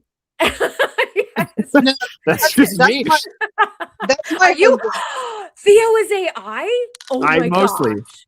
You are. I am mostly artificial. I thought his name was Claude. That's so weird. Also, this is why I didn't save the because it's gonna be all super soft now. Yeah. Yeah. It's all wonky, so better to make other things out of, and or just making it back into a blob and retooling it. But Patrick just. Yep. Patrick just cruised in. It's good to see you. And he says, whoa, Jennifer Lawrence can really do it all. Yep. J-Law is impressive. and is AI also. Yes, We and just is found not out. real. You found out right here, right now. And I'm actually 3 fish in a trench coat. Dang it. Karen, Okay. What? that was my husband saying the thing about the AI, and he was talking about me. It's his favorite joke to say that I'm AI. You By the are. way. He convinced me. Yeah. Mhm. uh, My favorite joke is that I call Alexis Al and she hates it. Oh. but the song says you can call me Al. I mean, it does. It does. So, You're not wrong. In come fact, on. I'd say you're right. She would not agree. She For doesn't some agree. reason, she doesn't find it as humorous as I do. All right. So you guys all know what not to do when you meet her. I legitimately got Jesse in danger when he was here. Because I was Ooh. like, you know what Alexis loves? Loves it when you call her Al as a nickname. He was like, oh, really? Okay, cool. I'll do that. And then he did it. And Alexis's whole body went tense and she wasn't facing him. So she just like turned into this tiny little like rage ball firing up and just gave me a warning look. She didn't come unglued on Jesse. She came unglued on me. And Jesse was like, why would you do that to me? For that very reason. Yeah, that's like a firm throwing underneath the bus in America kind of thing. Yeah. Yeah, but And I mean, American Jesse earned buses his are own too. multiple times too, because he referred to Alexis as Wombat for a lot of that trip Oh, snap. because she's small but fierce. Wombat. He unironically referred to her as Shield Maiden, like for half of the time that he was here in Montana. That's great. And so let's see. I got a little bit behind, and where did I leave off? Oh, Polly is here, and Polly would love it if Ma had more light. I mean, she's like the light maiden. She just has it. I acquiesce. Is the lighting acceptable? And we have Deep North Adventures. Welcome in. And Deep North is saying, well, dang, this is my first time seeing this channel. I cut gems and make jewelry as a hobby. Well, welcome in. It's so good to see you. You found your people. We are here. You found us. So Deep North, really quick, what you got going on here is Theo Kellison in the main shot right now, who is going by his alias of Jennifer Lawrence. We're actually the same person. Right. Jennifer You've never seen Lawrence, us together, so you can't prove that that's not true. AI and Theo Kellison all being the same thing. And so go, if you're not subscribed to Theo, which I would be surprised if you weren't, but go subscribe and be surprised there. Be and surprised that you're subscribed. Yeah, okay. I was so trying to spit that out, for goodness sakes. And then we've got Ma over here. Ma has a channel as well. And so there she is, and she's making this beautiful gem on her flat lap. And we're all the way over to the brown lap now. So we're very proud of you, Ma. Oh, thanks. Don't give up. Don't ever give up. We got this together. I'll keep trying. Togetherness. We've got Freeform Lapidary over here, also has a channel. Peace out. And we're looking at a gorgeous tray of some Turk. And then I'm your host, Karen, over at Ozone Fine Art Ventures. And so if you want to do some subscribing, you'll see all the good stuff. So do so. And then what you got going on here, Caleb? This is some stuff that I've been working on the past few days. I've been pre-forming out a whole mess of Tyrone turquoise that's been stabilized, as well as a few other types. And this is what a lot of that stuff can look like. I mean, it's just beautiful. This is just roughed out on the rough wheel, so it's kind of dull at the moment. But this is just an example of some of the shaping and stuff that I'll do. I had to take a lot of this from kind of crummy nodules and pieces that look like this. So not like the most friendly to work with right away. I've been taking a lot of this stuff and slicing it, checking out what's going on inside, and then flat lapping it or shaping them, and then I'll be going to backing some of these just to get some height back because some of the pieces were very thin. And then I've got some more here too. So this is the second tray of neat things that I've been working on. And yeah, some of this is Royston with these really pretty greenish blues, and some water webbing looking stuff. So yeah, just kind of some fun things. I'm just kind of assessing what I need to do next, because a lot of this is, like I said, is going to go to the be put backing on. Awesome. Yeah, looking forward to getting those done. And you're doing a lot of turquoise lately, yeah? Oh yeah, that's usually my MO. It's quick to work and it sells really well, so it's just kind of a joy to work with too, especially when you're going from nodules and things where you can't fully see all the cool things inside. Like some of these pieces just ended up with just really awesome blues and greens and even into brown, so it got kind of almost polychrome kind of things going on, and that's always really fun to get into. Oh my gosh, I love the polychrome so much. And so are you getting ready for another in-person sale? Yeah, I've got one coming up at the end of July. It's a 3-day show in Napomo, California. So I'll be vending there, and then I'll have another one later on this year that I'll go, or a couple events later on, but one show. And yeah, Gotcha. just trying to restock. I got hit pretty hard the last few shows that I've done, and so I feel a little bit dwindled, even though I still have trays and trays and trays full of stones. And then also just trying to put more of things out that I have already. And so it's like I bought these stones a couple of years ago, and I've only worked a handful of them, and so now I'm really trying to push through all of it and get it done. Nice. Yeah. You're right though. It always feels like you cannot have enough stuff, especially when somebody walks up to your booth and you've got like tables full of stuff, but they ask for the one thing you only have 3 cabs of or something. Right, yeah. It That never fails. Oh yeah, that's why one of the things that I started working on last year was like when I got a bunch of display trays and stuff, was doing sets of things again. So trying to like fill up a tray full instead of just having like 1 or 2 or 3 stones of a specific thing out. And Yeah. so that definitely produces options for people, not only for size and shape, but also for color and pattern and all the fun things that you get when you're working stones. Right. And so Kid Curry is asking what you're backing with, and I know a lot of people are constantly wondering what the good backing is. I don't know. There's better backing methods out there than what I use, that come at a bit of a price. Um, so I kind of keep it the cheap and affordable way for me, which is using stuff like this JB Weld epoxy steel stick. This is the formable kind of clay type version that or putty version that you can use, and it hardens up pretty quick. And then I use a couple other more liquid steel epoxies. Now there is a downside for that, especially when you're doing turquoise and you usually sell by weight, is that the steel epoxies are heavier than other resins and things like that. And so there I think it's like DevCon is a good one. That's like a plastic epoxy that you can use.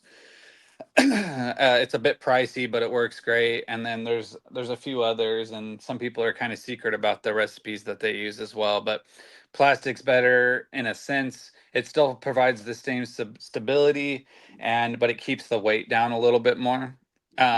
So for me, like what I do when I'm using this stuff, I usually, pardon me, knock the price down a little bit from what it weighs out to, just to kind of accommodate, because you don't want to just be charging people for steel weighted resin when they're buying Oh, turquoise. right. Yeah, if you're selling it by the gram, you have to be fair about that. Yes. Yeah, so there's still, I still kind of set myself some minimums when I'm pricing this kind of stuff, because just for the amount of time and effort that I put into it, it's kind of hard to justify selling even a small stone for like $5 or $10. It can be kind of like, ugh. Even though there are plenty of other people who are mass producing things, but at least for my labor costs, I still have to keep it reasonable for myself, or I just won't do them. I won't cut small stones if that's the case. That's a really great point, and Resort Dog is saying that they don't want people to feel cheated. And thank you for the question, Kid Curry. Earth to Elegance has bounced on in here. It's good to see you. Thank you for coming. And so, it's I think that everybody always deals with that that place where you're trying to figure out, okay, value versus what I have put into this thing versus market, Right. because you can value something and you can put a bunch of time into it, but is the market going to give you what you need, from it? Right. It's a constant game that I wouldn't even say that I'm good at.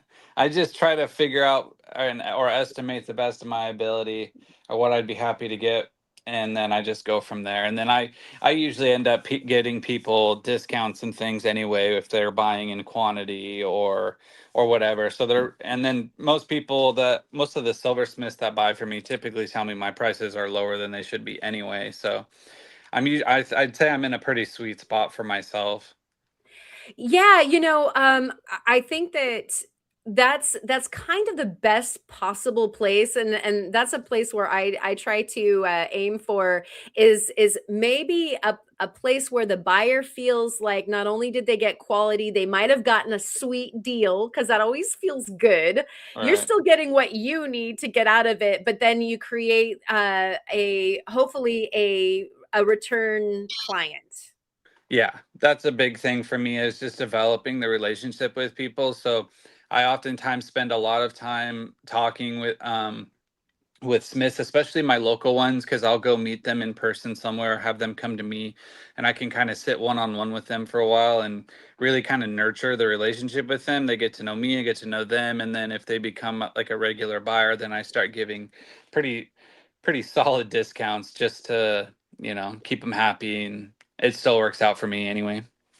So I'm so happy, James, that you got your sweater, and I would love to see a picture if you want to share. And as far as Caleb, yes. And then Kid Curry was, oh goodness gracious, every single time I bring a comment up, it changes the screen. Sorry, everybody. Why wouldn't you weigh the cab before the backing? Just asking. And I actually have a good answer, but I'll bet you have a really good answer too, Caleb. Okay. Yeah. It's more about consistency and preventing inaccuracies. So, like, even though I preform something, yeah, I guess in theory I could finish out a cab and then go and back it, but then I have to go back and do work again to clean it up and all that. And I don't really want to. I don't like reworking things if I don't have to. And so, yeah, it's really just like do all the things you need for shaping and height and all that stuff and stabilizing beforehand. And yeah, you're just preventing inaccuracies. Like, it's great when I can work just a completely solid stone that's ready to go and I can give them a really accurate number based on the weight. But yeah, it's fine. I keep things priced reasonably enough that people are good with it regardless. So. Yeah. I think that you pretty much hit it as far as once you get the stone backed, you usually have more manipulation to do. So if you weighed it before you backed it, you're still taking away some of the turquoise after that. And Right. so any which way you slice it, literally, it feels like you'd be on an erroneous number. And so it's kind of like at the end, if you've got like a base to it, you can go, okay, well, this is how much it weighs, but I'm going to only pay, or I'm only going to charge this much per gram because of that, Right. Can I interject super fast? Please do. 3 things, all topic oriented except for the last thing. 1 second. That dance you were talking about between market need and amount of time and finding a price. That's why something like this is something I will never sell, because there's no way I could make a price that is fair for both parties after how much time went into it. Gosh, no. It's so beautiful. This is my labradorite owl that I carved. And yeah, there's no selling something like this because it was not CNC carved. This had so much time in it, and it's just labradorite. So there's no way I could get a price that is fair to both parties. Second true. thing. Hey, Theo. Yeah. Well, you've got the helm. I'm leaving you up. Oh, no. The last thing I was going to say was please, I'm please. leaving. Oh, you are? Oh, no. Okay, go to number two. Go number to number two again. Yeah. is something that the Spencer people taught me. This is something I do with Spencer opals and with amylite, is that because the weight is so inconsistent, because like you've got one like this where that is so paper thin, or you've got one like this where it's actually a lot thicker than most of them, where they charge Spencer opal based off of surface area instead of weight, which is a lot easier when you're working with triplets than other stuff. Because I mean, if I weighed this, 90% of that weight is backing and cords. So it's just not a fair way to do certain types of opal and amylite, especially because it's, it also has to be tripleted. The fourth thing is, this is where we got it. I solved the issue. We have 4 cups and 4 cabs. They're ready to move on. But that will have to be another day because Alexis is here to pick me up because my car isn't working. Right. Thank you so much for joining us here on the live stream. It was so great to have all of your feedback and Tourette's and all the good things. All the Tourette's. Invite me back another time. We'll do more Tourette's. Actually, are you doing this again tomorrow? It might happen. It might happen. Well, I won't be making anything. I'll be in a car, but I might join. Okay, that would be great because you saw that we had our man on the street, Ryan, over there at Lake Superior. And so we would definitely love to have the roving reporter too. Yes, the roving road trip reporter who might go in and out of reception multiple times. Yeah, that would be fantastic. And Alexis will be with me, so it'll be even more chaotic. Yay! All right. So thanks again for joining us, and we'll catch you. And everybody, keep an eye open for this beautiful Butterflu. The Butterflus. Yes, that's how I've been referring to them exclusively. Yes, TM. TM Butterflu. The Flutterbu. This one's going to be really nice. Coming to a website near you that will be up eventually sometime in my lifetime, hopefully. But probably you'll post it up on like Discord or something like that first. Oh yeah. No, I'll post it. Patrons get first access for the first week, but I'll be posting it all over once it's finally freaking done. Whenever that happens. And to answer your question, Deep North Adventures, we got Theo up in the great country of Montana. And yes. And we've got Ma from the West Coast, as well as myself, and Freeform Lapidary, pretty West Coast as well. So you're really West Coast centric tonight. We kind of are. You're not showing favoritism or anything. No, but Ryan evened us out by being over there at Lake Superior. Yeah, no, that's true. That is true. I'll complain less. Yeah. All right. Well, I'll let you go. Thanks again for dropping in, and bye, guys.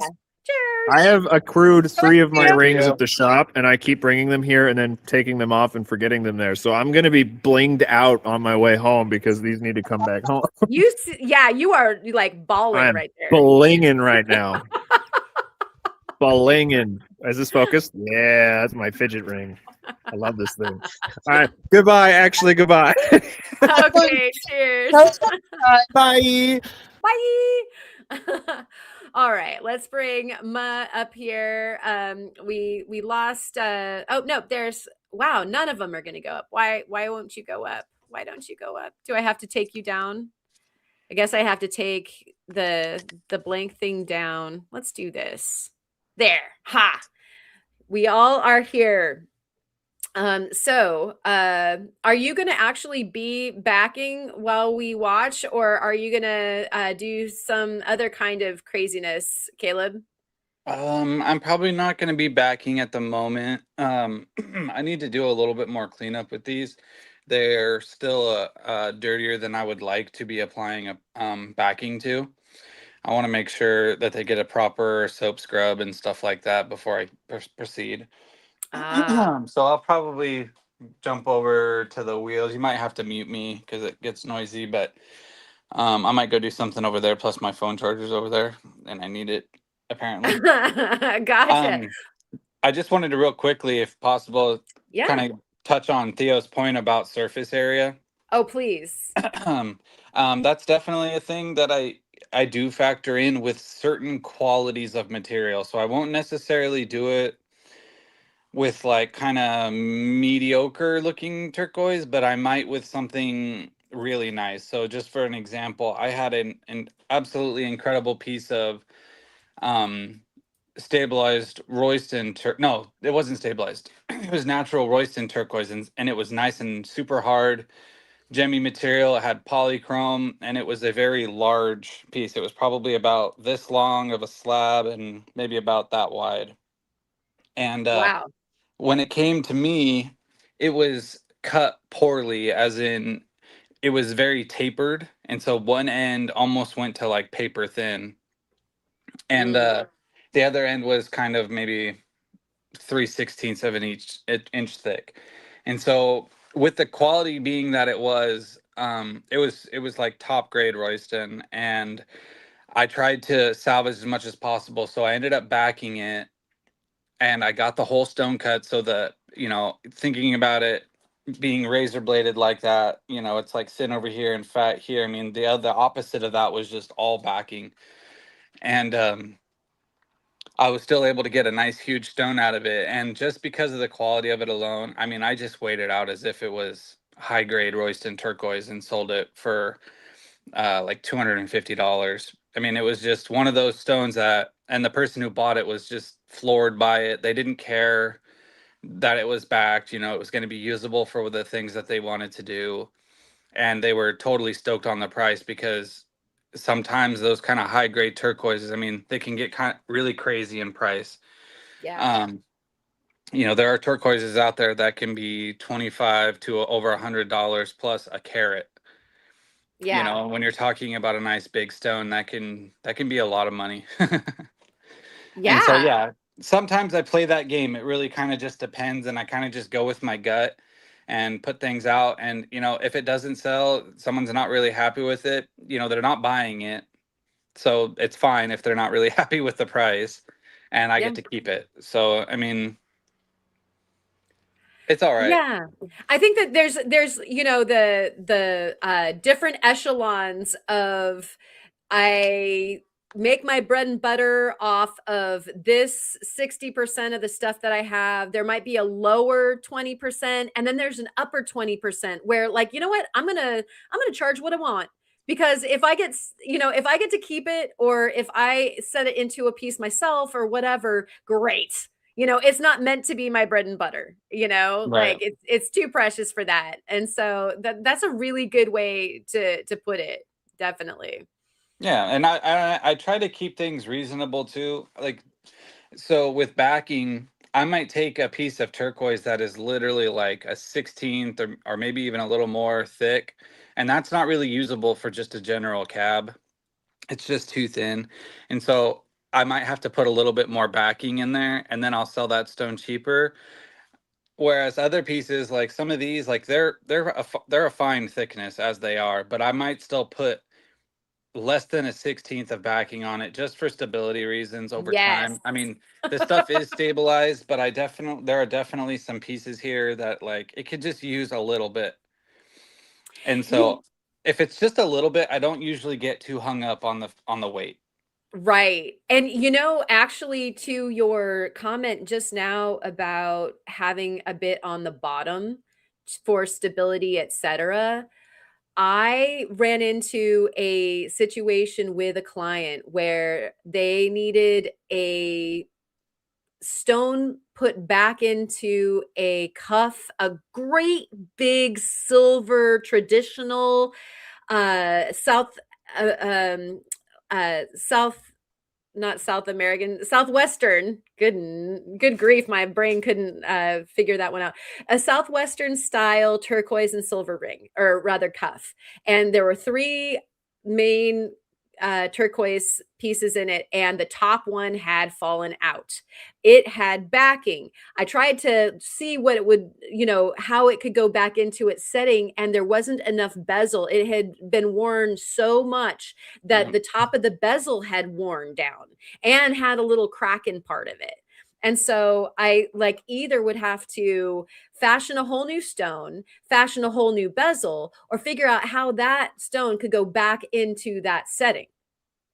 And so I actually, because it was backed, I was able to shave a bunch of the backing off, and so that the height of the stone was less, so that the existent bezel could be reworked and could close over the stone. Yeah. And I was like, thank you for backing that stone.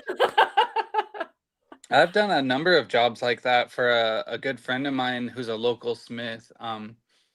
She does Southwest style jewelry, and yeah, she'll ask me to either fix pieces for her that she's picked up, stones that are just, or even other things. Like I've done shells. Like, have you ever seen when they take the 2 shells and like they glue them together?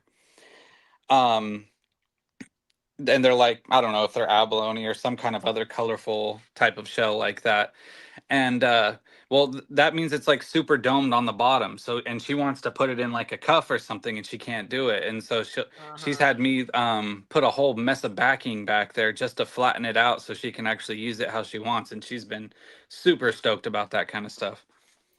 Yeah, so it's not, so many times people kind of see these things as downsides, and actually at the end of the day, this is an upside. And so I wouldn't, when you're being a shopper, this could be something to your advantage. I wouldn't necessarily turn your nose up or wonder what's wrong with it that somebody backed it or something like that. I mean, this is like so much of the market, Right. Yeah. Oh yeah, natural stones, people, with turquoise, it does not hurt to back them. Even if it's a super nice hard turquoise, having just that little bit of backing can absorb some of the impact if you were to knock it on something or whatever. And it's like, it can just help prevent the stone from breaking or even just coming apart. Like and there is part of a thing. I've sold stones to people that broke when they went to set them. Oh, ouch. Yeah. And it's just part of the business. And that's a big part of the thing with natural turquoises, especially.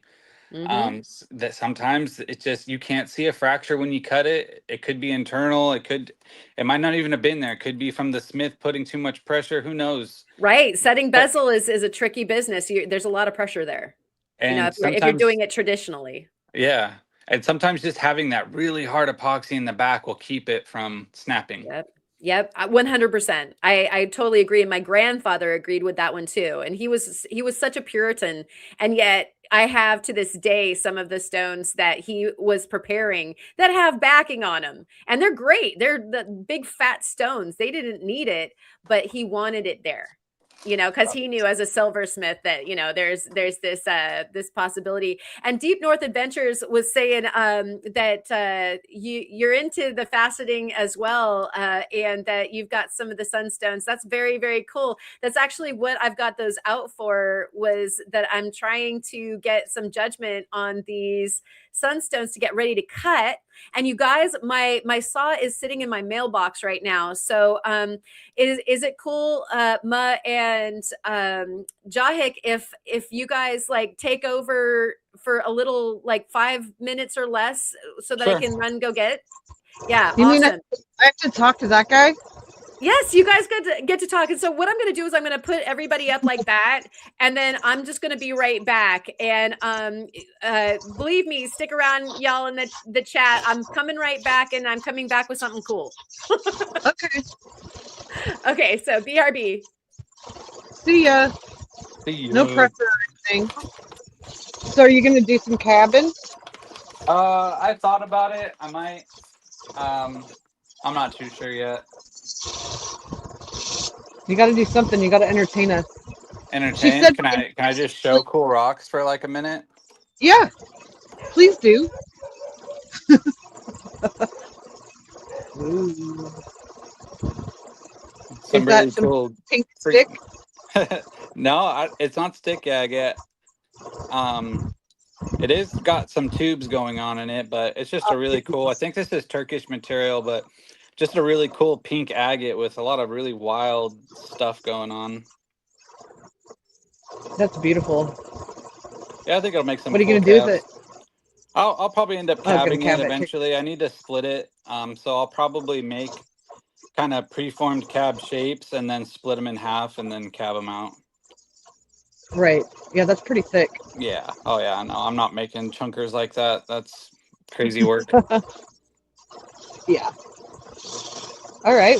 When did you get that? Is that a newer piece to your? No, I've had it for a while. A friend of mine who does a lot of flat face polishing.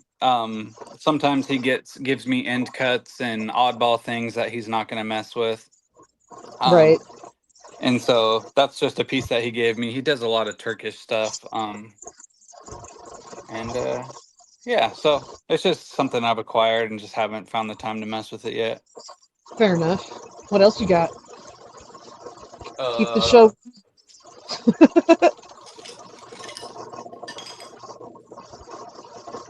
I've got a really cool Brazilian agate slab that one of the coolest ones I've ever seen. Okay. Yes, I please. often find them kind of boring, and I don't really like brown agates that much. Right. But this one was pretty neat. Okay. Yeah, that's pretty epic. I've got a little tiny one that is very reminiscent of that, like the same circles. That's very cool. The only downside to this piece is that it's a freaking wedge. Oh man. So a lot of that would be lost, but you could still use quite a bit of it. Yeah, or you can send it to somebody who likes really thin stuff. Just saying. Oh yeah. Just the part that's too thin for you to use.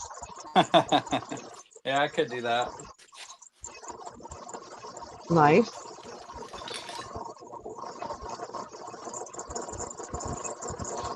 Is this more of the stuff that you've been uncovering as you've been reassembling your shop? Yeah. Yeah, it is. A lot of things were put in buckets and trays and bins and whatever, and I just stashed them and haven't looked at them in a long time, and so. Right. Yeah, I mean, I even have that happen here, and I just don't have anywhere near as much as you do, but yeah. Wow, that's pretty. And pretty picture jasper with awesome dendrites in it that look like trees and bushes and stuff. Yeah, epic. Yeah, I got a lot of cool this and that. Someday when I grow up, I'll have it all organized.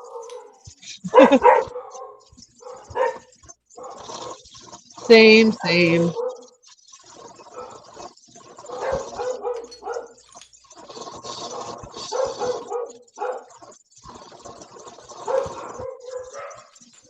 Who's barking? That would be Karen's dogs. Oh, it's Karen's dog. Okay. I assumed it was. I assumed she had muted. I wonder if that means she's back.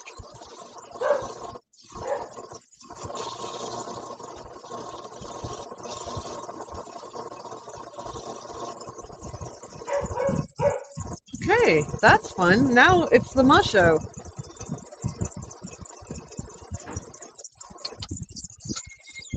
You better come back. That's just mean, leaving me here all by my lonesome self. So here's my cab. It's coming along. I hope I heard Karen's. Did she just close the door? Please, Karen, be back. I'm all by myself.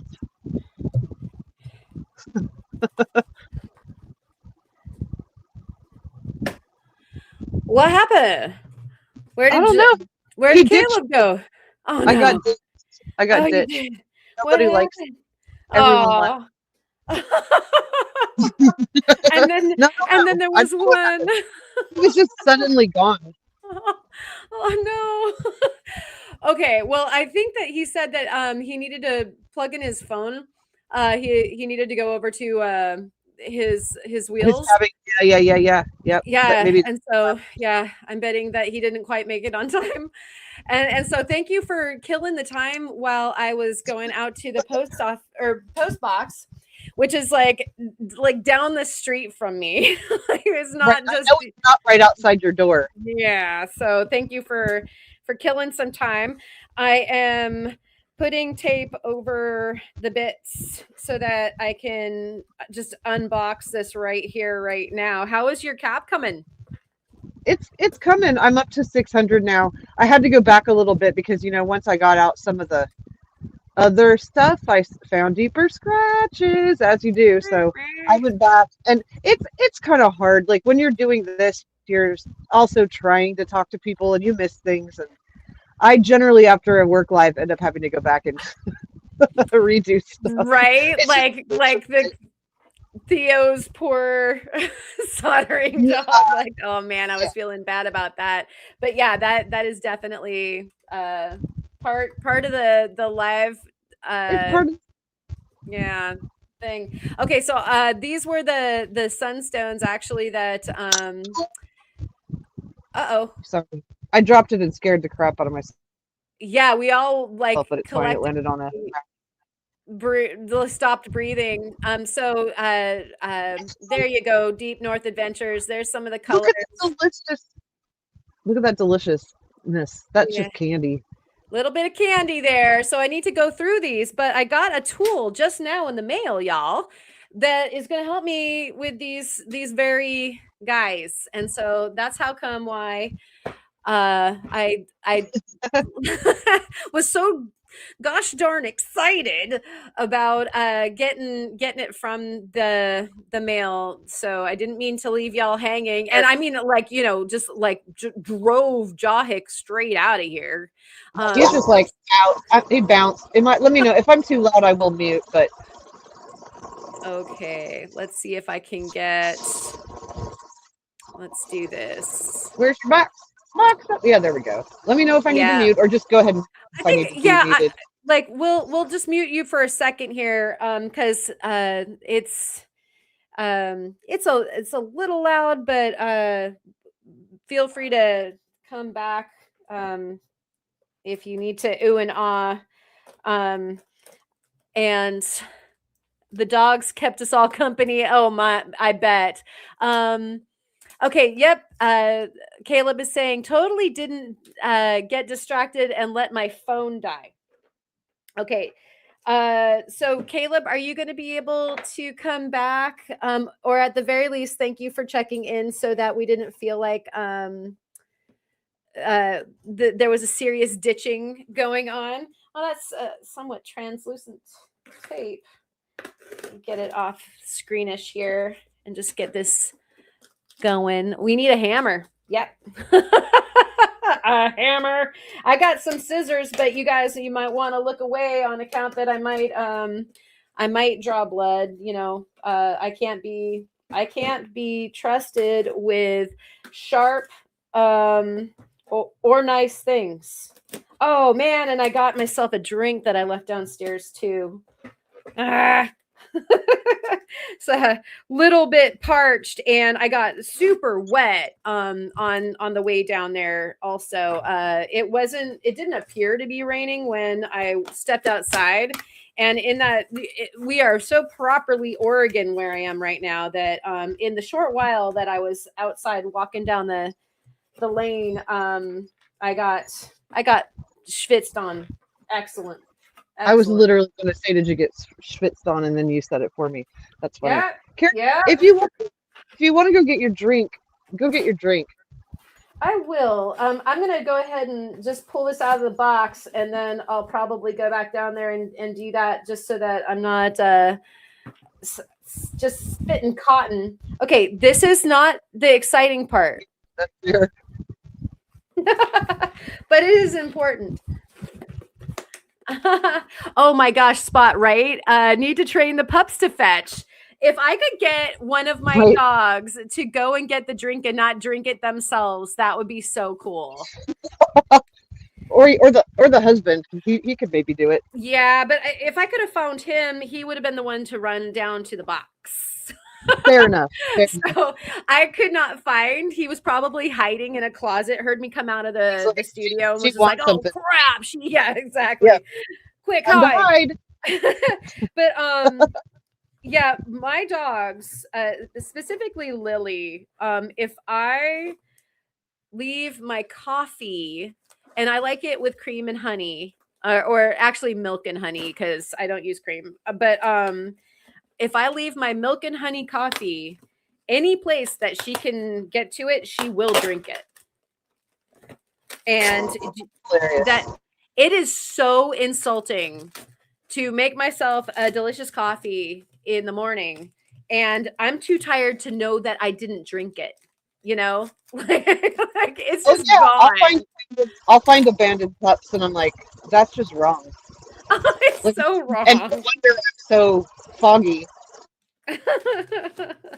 Yeah. And so, you know, and then I'll go over to the coffee machine and like, there's just not that much coffee in here. Why do I not be awake?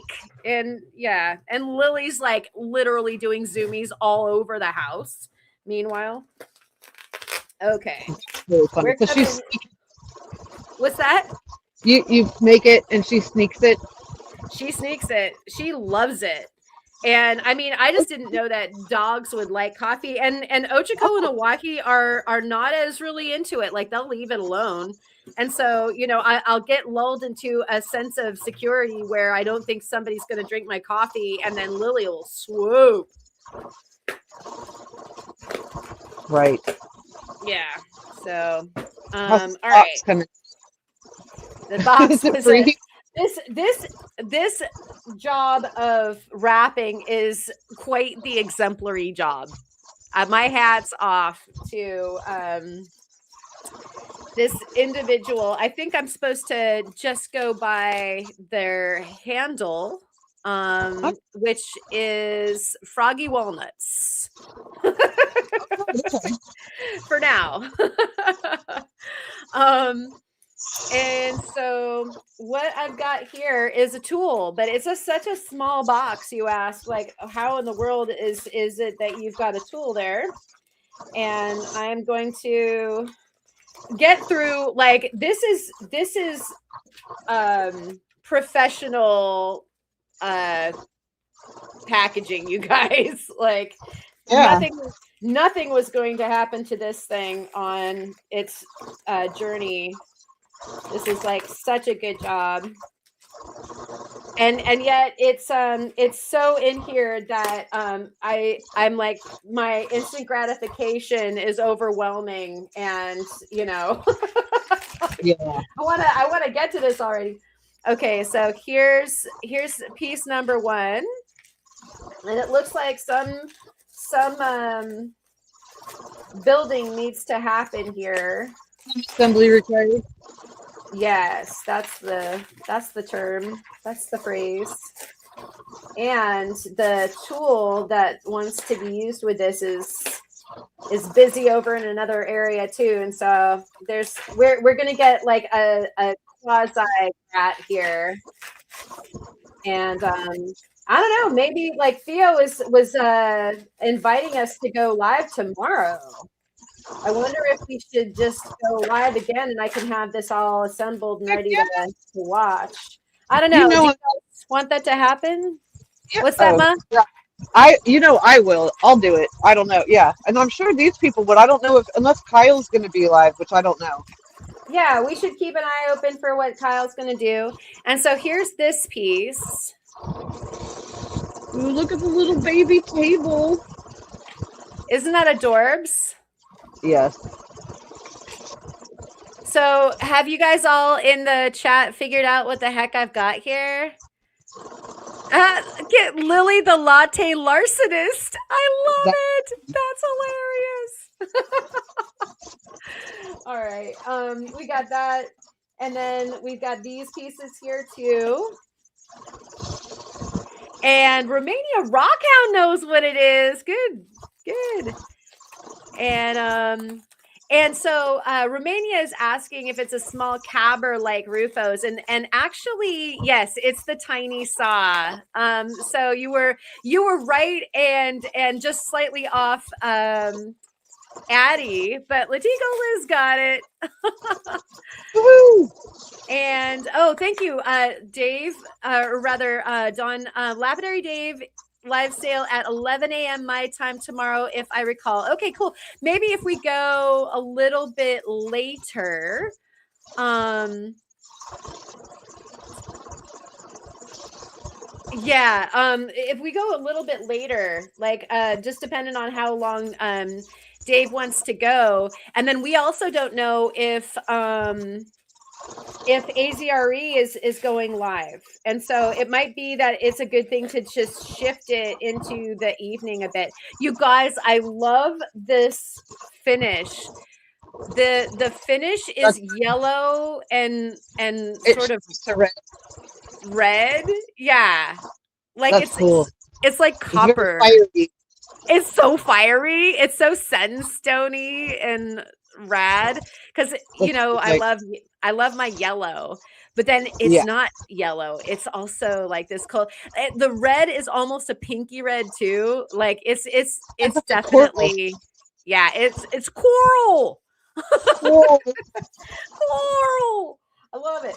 Okay, so as you guys were seeing, on Rufo's, the rotary tool goes in there and gets clipped in with those. And I also have in the table, it looks like, I don't want to break this. Hopefully the table just comes off. But inside the table are in there, you can see them, are the bits and pieces that will vice it down. And then this guy goes on here, and you can also see that they provided this block so that I have something to adhere all this stuff to. This is the water catch. It's so cute.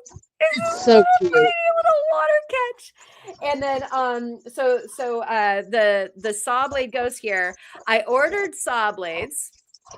So these guys are the 50 millimeter that is supposed to go into this little fandangus.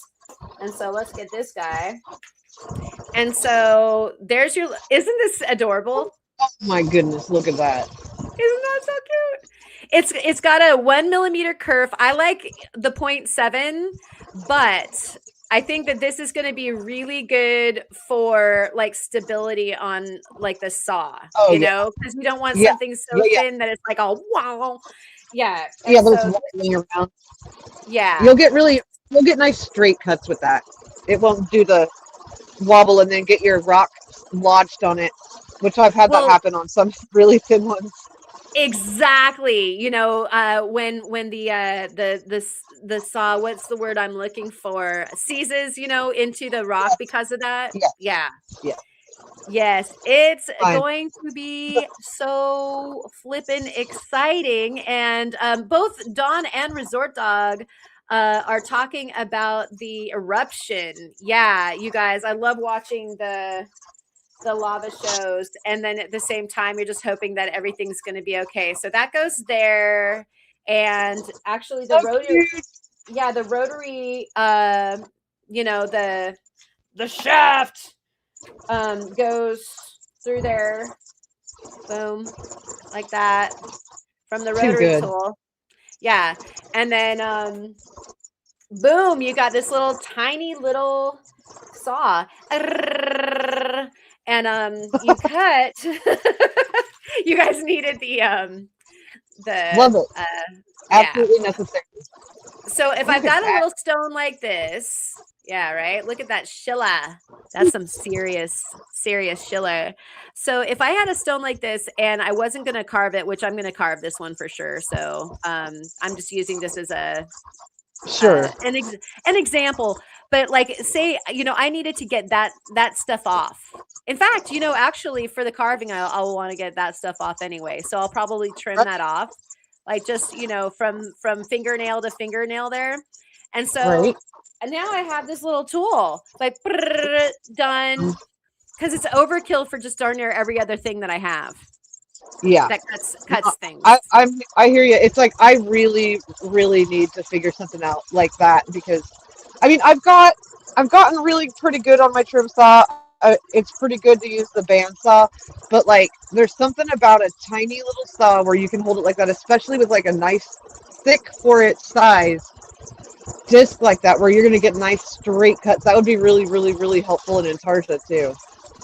Oh yeah, and for Intarsia. Now I imagine that Phil has floated off into the ether, because I haven't seen him in the chat for a little while. But what would be really cool is to have a little guide for the bed. Yes. Like, yeah. Wouldn't that be that? And you're like, oh, Yeah. yeah, Oh, that's what I yeah. need. It would make Yeah. that noise too. Well, I wonder if we could get him to print some of these, if the other guy was worried about, like, I know it's a lot of work. Yeah. And I have mad respect. Thank you so much for printing this out. I know it's not easy, and it takes time, and there's like you were just talking about this earlier, Ma, about how you could get it like 98% printed and it still might like completely explode on you. Yeah. It's terrible. I absolutely hate it's like the unpredictability of 3D printing is what made me not pursue it any further. I was like, I just got so frustrated. And you'll wait, it'll be overnight or, hours. And then you've got a useless thing because it didn't finish. Big glob of whatever. Yeah. Oh man. I can't imagine how seriously insulting that is, because that's just money and time. Yeah. And they may have gotten a lot better since I was trying, so who knows, but it's like until they can become extremely reliable, no thank you. I'll let somebody else who likes to troubleshoot that kind of thing do that. Yeah. And so what I would love to do is actually, there's a very, very good chance that this live stream should get continued tomorrow. And it looks like Dawn is suggesting that Lapidary Dave was only going to go for a few hours anyway. And so if what time did he say that was going to start? And Spot, did I answer? Is this the 3D print item that Rufo showed? Yes.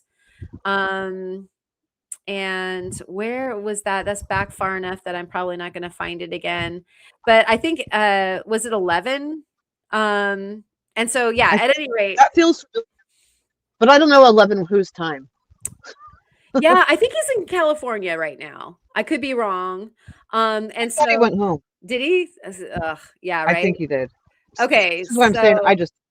If it's 11 o'clock his time and he's at home, that's even better for us, because if we just shoot for kind of like similar to today, then that would work perfectly. And let's see. Latigo Liz is saying, I paid a friend to 3D print for me from one of Dad's Rocks templates. So that's a good idea too. If y'all have a friend that you can, cajole, that you can tease into, that you can like give wonderful, beautiful gems to, to kind of, 3D print something for you. So yeah, if there's some bribery that can be involved, then by all means, I hope that you can do that. And I think that this person is over on the Discord. And so again, that is I keep on forgetting because Froggy Walnuts just doesn't want to stick to my brain. So Froggy Walnuts is over on our Discord, and I think that they said that they would share the plans, that the plans are available. They are, I think that he modified, or somebody modified them to work for the different shafts that are on different machines or whatever, but that they had found the information publicly. So Yeah. And so that could be done. And so I don't have to be the onlyest one with this super cool, amazing, amazing, amazing thing. Y'all can definitely pursue getting one. And then if somebody wants to put the cherry on top of the sundae and create a saw guide, would be Yeah, amazing. Would be that'd be so awesome. right amazing to also have. Although, you know, with your hands, with your fingers, since this is such a small format, I get being able to do it that way, you know, and the Yeah, blade's gonna keep you straight. you might start using it and realize you don't need it because you're going to be holding it so tightly with your fingers. Right. But Yeah. I mean, yeah, that's the It thing. can You'll help. know once you start using it. Yeah, it can help. But that Opal guy is saying double checked on Dave, and it is 11 a.m. Mountain Standard Time. And so thank you so much for checking on that. That is even better for us. So it's Indeed. out there in Mountain Time, which is I think an hour ahead of us right now. Am I right? Yeah. Yeah. Okay. So those of you who are eyeballing this and wondering, like, you know, do I need somebody to 3D print this for me? What my application is, you can see that it's a 50 millimeter blade, and they always recommend that you don't use any more than like 2/3 to 3/4 of a blade, right? And so that means that you know, I'm going to be cutting maybe at like 30 millimeters or something like that. If your format of your stones is like, I'm literally trimming stones for gemstones, these are all Yeah. going to be for faceted gemstones. So I rarely work like this is gargantuan for me in faceting. And this Right. is an Oregon fire opal that we mined. Can't wait to get to it because I saved some of the dendrites, and I'm going to see if I can still save some of the dendrites in the actual one. Right.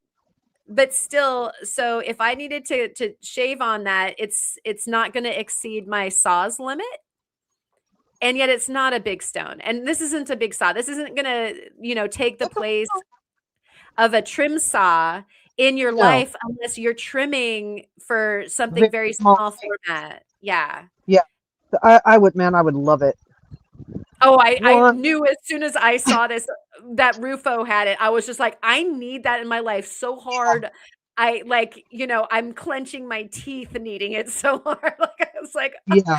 that's exactly the format. And so again, It's if perfect. this ends up what I'm going to drive this with is probably the next question that some of you are asking.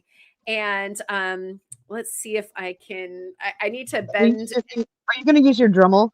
I'm assuming. I'm not using my Dremel per se. Hold on just a second. Oh, okay. I think I know what you're doing. Yeah. But I won't. I'll shut up. I'll let your surprise be your surprise.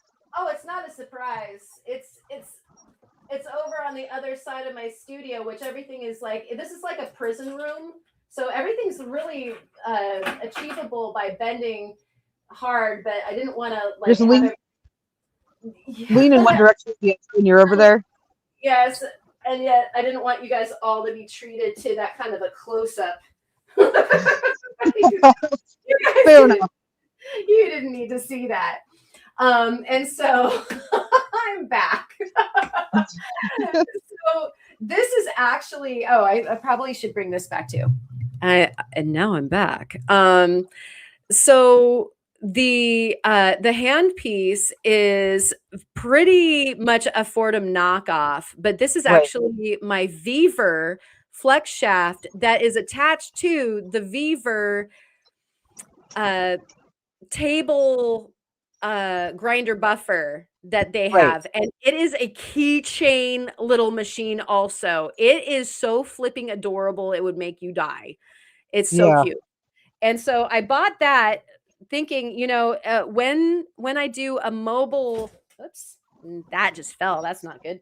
When I do a mobile lapidary setup, which I intend to do for when we're on the road and we're Right. camping, then now I've got a little saw and everything that needs to happen with my flex shaft Right. And then also it's a motor that will grind and do those things too. It's a motor that is Right. like, yeah, It's you got know, a gearbirds and- table yeah. instead of a pendulum like the Fordham. And, you know, even if you have the Dremel with the flex shaft, it's a pendulum. And so this Right. is like a table model. And so it's a little bit more of the multi-use kind of organism. I am not sponsored or affiliated in any way with Beaver, and we know that some of the things are thumbs up and some of the things are hard thumbs down. This is one of the thumbs uppy things. I am so happy with this. So this is going to fit in here, you know, just right in there, and it's going to go in there, and then you close these guys up on it.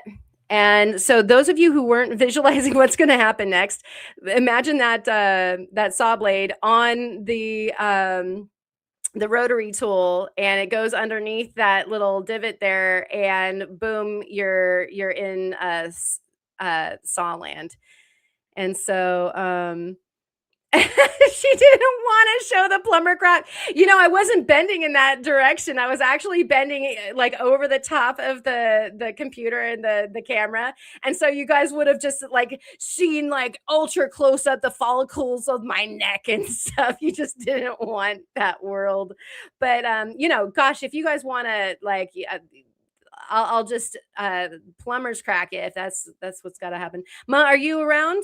Are you back? Yeah, I accidentally hit the close the yeah, just ignore me. Sorry. But Right. yes, And then there were none. We'll just one by one abandon you. Right. I didn't mean to. It's like the only way I can get my camera to work for whatever reason is if I go directly through the link in Discord. It's the only way it lets my camera work. I've tried Chrome, I've tried Safari, whatever. So I was like, oh, I accidentally just closed it and wasn't thinking about it. I was like, oh, my husband sent me a message on Discord. I'll look at it really quick, and just trying to do that closed it. Sorry. Oh yeah, no worries. And so let's see, sell it with cleavage. That's hilarious. So what I think is probably good at this point is that we can plan on doing something tomorrow. 100%. And yeah, and so I'm gonna put this guy, this beautiful little machine together tonight, in the next like minutes, actually, you guys. Oh yeah. She ain't waiting. I'm still playing with this right now. And we have, I think, No Jazz Jerry and Brenda go on in, I don't know, like 40 minutes or so. Yeah. And so you guys have 45 minutes. And so everybody has another place to hang out with lickety split. Tomorrow, at the beginning of the day, you've got Lapidary Dave going live at 11 o'clock Mountain Time. So what is that? Oh, wait, no, that's an hour later. That's 12 o'clock for us, huh?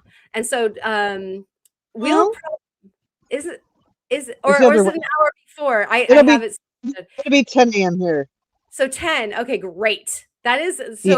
I did have it right. Okay, so 10 o'clock Pacific time, 11 o'clock Mountain Time. And so we'll just see like when he's done. And so hopefully that'll be like around 2 o'clock, 3 o'clock, go on. And then that'll give us plenty of time before, if Brian and Julie do end up going live tomorrow night, then we've got plenty of time before that. Yeah. And so, let's see. Latigo Liz is saying, Karen, is it? Oh, look, we've got people on the website right now. You are my kind of girl. Like, this is exactly me. Like, I'm like looking at something like, oh yeah, I need that in my life. Okay, so Karen, is it the $7.99 Beaver Flex Shaft Grinder, electric flex shaft, rotary tool carver, multifunctional? No, it's not the hanging grinding machine. It is. It sounds like it. I think it's a similar. Oh my gosh, I think it's too far away for me to. You know what? I'm gonna grab it because you want to see it. Yeah, you need to see it so that you buy the right thing, okay? Or at least you can peruse the right thing. And so one more second, you guys. You just don't want to see this. Or do you? Or do Oh my God, we just said exactly the same thing. Of course we did. Okay, hold on, everybody. Wait. Oh, You can't be too far away. If we could see the shaft. it's in a bit of a spaghetti situation Uh-oh. with other stuff. Uh-oh. Because it was during outdoor studio the last time I played with it. All right. Whew. Whew.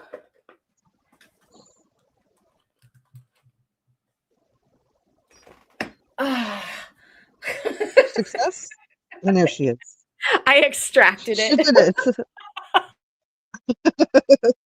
Well done. Uh-oh, muted. Uh-oh, Karen muted herself. Oh, I think you're back. I think you're back. Am I back? Oh, Yeah. wow. Okay. Yep. All right. Sorry about that, everybody. Yeah, this my studio is booby trapped. It really is. Okay, let's do this really quick, and we'll go here. And let me take this down for a moment. And I'm doing this for you, Liz.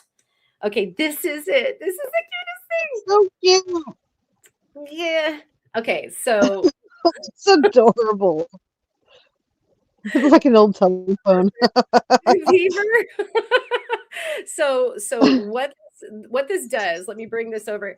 You can see that this little guy sits, and it's heavy enough that it doesn't need to be drilled down to your workplace. And I can't remember what horsepower this little guy is, but it's definitely powerful enough. And so you put the grinder or the buffer. It comes with all of the little parts where you can have it be a buffer, a grinder. You can work wood with it. You can work your rocks with it. Right. And then it's got the flex shaft option too. And that's why I was like, this is a multi-tool that if it's actually what it is claiming to be, it's so small that I can put it in the camper and bring 100%. it with us, and it can do a multitude of the jobs that I need it to do. And even if I brought my so there's the all you need right behind that acetone with that. Actually, one Looks of like my wool caps got in the wash, and I wanted to make sure that it dried, like stretched out, and so I put it over the disco ball. But back under that stuff is my all you need. Okay, so I've got a flat lap that is 12 inches by 12 inches. I've got this. And then if I really had to, I could bring my 10-inch saw, which is like at its biggest point, I think it's 24, and then it's not that tall. So and doable. so and it So assemble. It's so doable. That could go in a tote with this other stuff and be in one tote in the back of the truck, you know. And so lapidary studio. And so hopefully that and if this works with this little saw that we just got, then we are into that extra dimension of you know, you could have your slab saw with you. If you were out, you know, getting crystals or something like that, you could use the tiny saw. You could do whatever manipulations you wanted to on the road. You could you know, if you're just drilling holes, you could use the flex shaft for that, you know, and have the appropriate bits. I mean, even if you needed a water source, those water sources, like you saw in the picture of my outdoor studio, that's just this tiny little motor that goes into the bottom of the bucket. Don't tell me if you're rock hounding, you don't have 5-gallon buckets with you. And so exactly. Maybe not so much the water. That would be something to be, you know, aware of. But like you could even, you know, with a 7 by 5 inch appliance also be in all of the water that you would ever need as far as a drip system goes. And so yeah. That's Now she good. just needs to find more trilobites. Is that a table saw in your pocket, or are you just happy to see me? That's great. Okay, and so Dave Lou is saying, yeah, this would work with the Fordham too, and it works with the Dremel. There are different plans for each thing. And so the one that I just showed you, that is a pretty universal handpiece that would work with the Fordham that looks like that. You know, I also have a Fordham that doesn't look like that. Oh gosh, I should not try to get that either. Yeah, so I got the quick release, you know, and so that's tapered. There's no way you're going to put that on there. So he does build one for the Dremel, and he does build one for the tapered, and he does build one for this round shaft. And so Right. you just have to know what kind of handpiece it is that you're going to pair with this little saw, but it will only, like, each design will only pair with, you know, this one handpiece. And so just kind of decide which one that you're going to be using, and then, you know, you're off to the races. Let me see if I'm missing anything else. Okay, so here we go. This one, Beaver bench buffer polisher, 1/2 horsepower. That's the one. Polishing buffing machine. Oh, that was the other reason why I went with this one, because there's a few of them on the market, and Pepe Tools has one that's a like roughly twice the price, maybe approaching 3 times the price. And the reason why I wanted one or the other of those, and not say, I think that there's a very comparable one out of Harbor Freight, not speed adjustable. Right. And this That's especially, yeah, if you're going in between grinding, cutting, polishing, you know, with like the Nova tips and stuff like that, you must know that you're going to be under max RPMs and that sort of thing for the different tools that you're using. And Right. so having the adjustability is just massively important. And so that's why. And Dave Lou, go ahead. I'm sorry. No, I was just going to ask, are you saying that the Pepe Tool one is not adjustable? No, the Pepe Tool one and the Beaver tool are the adjustable ones. And then I was unclear there. The ones that I saw in addition to that happen to be like well priced. And so, you know, boy, if that's what you can get into, like, I don't blame you. But I saw on a lateral plane that you could have a choice of a couple other different brands, like the, you know, the house brand for Harbor Freight and that sort of thing. But they weren't an adjustable speed, where I was like, Beaver, are you serious? Are you Right. Is this real? Kind of like the mill, you know, is it really this cheap, and it's what it is, and it's going to actually work? And so far so good. I really like it. Yeah. And so oh, Froggy Walnuts is here. Hi. And so stepping forward, welcome in, and this is who makes this little saw. And so thank you for popping in, Froggy Walnuts. Froggy Walnuts is over on the Discord, or I don't know, Froggy Walnuts, you can go ahead and put in the chat how you'd like people, if they do want to ask you questions, because I did I think I put forth that it's kind of on people to either do the 3D printing themselves, or they would maybe have to talk to you, but you're not quite set up to do this on like a level that you are going to be able to produce them, right? And so Dave Lou is here with a great idea. I think a lot of people are beyond excited at the potential that a little item like this can bring, because I know this is just going to be an amazing answer to so much. And I don't know if you saw this over here, Froggy, how long you've been watching, but I've got it and I'm ready to put it together, and we're probably going to do a live stream tomorrow with it actually operational. But if you haven't been tuned in for very long, I literally went down to the post box to go fetch it while we were doing the live stream, and like did the live unboxing. She's like, see ya. Yeah, not on purpose. I didn't want it to be delayed, but that was like when the post service got to me. We're kind of on the edge of town, and it's podunk already. So we get it when we get it. We don't throw a fit. I'm so happy that it got here. Indeed. Thank you, post office. And the other thing is that they sometimes arbitrarily with packages decide like, oh, you know what, we're going to leave you the slip and you need to come and get it. And I was like, if you do that on a Saturday, I'm going to scream. Yeah, that would be terrible. Wait until Monday. So yeah, we got lucky. And so here we go. We've got Froggy. Best thing to do is to contact me via Discord.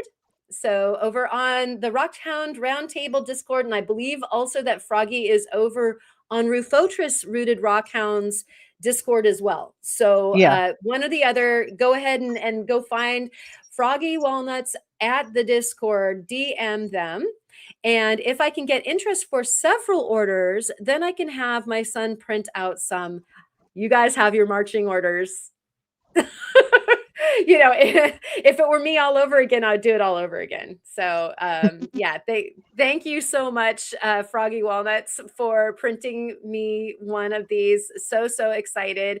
And it looks like Latigo Liz is off to the races, and she's off. Fantastic. Nice. This, granted that you obviously have to get the stuff to put into the handpiece. It comes with like buffers and some of the other tools that you would use for the handpiece if you were doing light work. Not quite lapidary specific, but you all know what to do. You get your novas and you get your burrs and everything, and you're ready. And what I like about the handpiece on the Weaver is it is one of those functional in water ones. Not all handpieces love water, guys. Right. So yeah. It's don't do your quick release Fordham in water. Like, let me just tell you this right now. Don't do it. Because I mean, I didn't buy one specifically because you told me that. I was like, well, then nope. And I'm so glad. I would have spent the money and I would have ruined it. Yeah, that's exactly what I did immediately. And yet I have one because for jewelry making, I can't imagine not, because I changed dry media so quickly for silversmithing that the quick release is on my Fordham is only for that. Now I have the Weaver only for like either mobile studio or wet media. And then I also have a backup of the Dremel flex shaft for the same if the other is being used or whatever. So that's it's perfect. Nice to have a little redundancy in your studio. Those of you who frown upon having several flat laps and that sort of thing, who do you think you are? Not me. I don't have 3 flat laps. What are you talking about? Okay, and Latigo Liz is asking for Rufo's Discord invite, and I actually don't have it. So if you want, Latigo Liz, if you're over on the Rockhound Roundtable Discord, you can contact Froggy over there. Froggy Walnuts is on the Rockhound Roundtable Discord also. I was just saying for anybody who's out there that might not be on the Rockhound Roundtable that is on the Rufo, you can actually get there that way too. And so you're good. Latigo Liz, you can contact Froggy over there through there, or I think if you're just on Discord, if you know who you're trying to get, then you can go ahead and DM across and not have to be in the same server as them. But I think, if you see, it's easy to just like do a quick search. There they are in the server. Boom, you're done. So whatever floats your boat. So Resort Dog is also saying, I have a cigarette lighter plug in a 12-volt Dremel for the road. It turns at a slower speed. That Opal's like, that is awesome. Plug it into your car. I could just see myself like running my battery. Like, I got my Opal done, but we're not going anywhere. That's good because I'm just going to get more Opals done. Right? And Wisconsin Rockstalker is wondering if anybody is out there. We are. Are we out here? Mm-hmm. Always. Yep, and we are getting ready to sign off, and you are getting ready to get your motor running here in about a half an hour. Am I in the doghouse again? I wonder if oh, you know what? You might be behind. You might have picked up the live sometime earlier in the broadcast and might you ever do that? Like you're in a live sale and you pop in and YouTube puts you like an hour behind everybody else and you're like, "Oh, I want number 14." And everybody, you know, in the chat's like, "What are you even smoking?" Like, yeah. Yeah, I've had that happen. I have totally had that happen. I'm like, "Oh man, I wanted that." And that was going on an hour ago. Yeah, I've asked Paul questions and he's answering them, but in the future, so I can't hear it. And I'm like, why is he ignoring me? Exactly. Oh yeah, and Dave Lou is feeling it too. Yeah. And so yeah, or you know, like you're over on like one of Dave's and you're like, wow, 45. And nobody else is doing 45 and he's not talking to you either. And you're just like, well, why didn't anybody else want that for 45? Because 45 is a spectacular price for that. And yeah, that was an hour ago. So Yeah, exactly. yeah. All right, everybody. I think that I'm gonna go get that drink and let you all get your snacks and drinks ready for Jerry's live. We'll see you again tomorrow, hopefully right around the same time as we got started today, kind of 2-ish, I think. Does that work for you, Ma? It certainly does. All right, awesome. Okay, and so again, thanks to all of the folks that came on the live stream today. We had Ryan out there at Lake Superior for our roving reporter. We had the great Theo that needed to dash also, but was super exciting. And we got to see a jewelry folly, a smithing folly get reversed in real time. That was quite exciting. We had Jahik come on with his gorgeous jade and beautiful turquoise, and then his phone mutinied. Yeah, then he ditched. Well, right in the middle of a dialogue, no less. That's how awful. I come back and it's just like, Karen, you better get back here. I was like, I think I heard the door. I think she's here. Yeah, the dog. Ruff, ruff, ruff. Okay, and then thank you, Ma, for coming on. Of course. It's always a wonderful time, and hopefully we get a chance to see that cab finish tomorrow.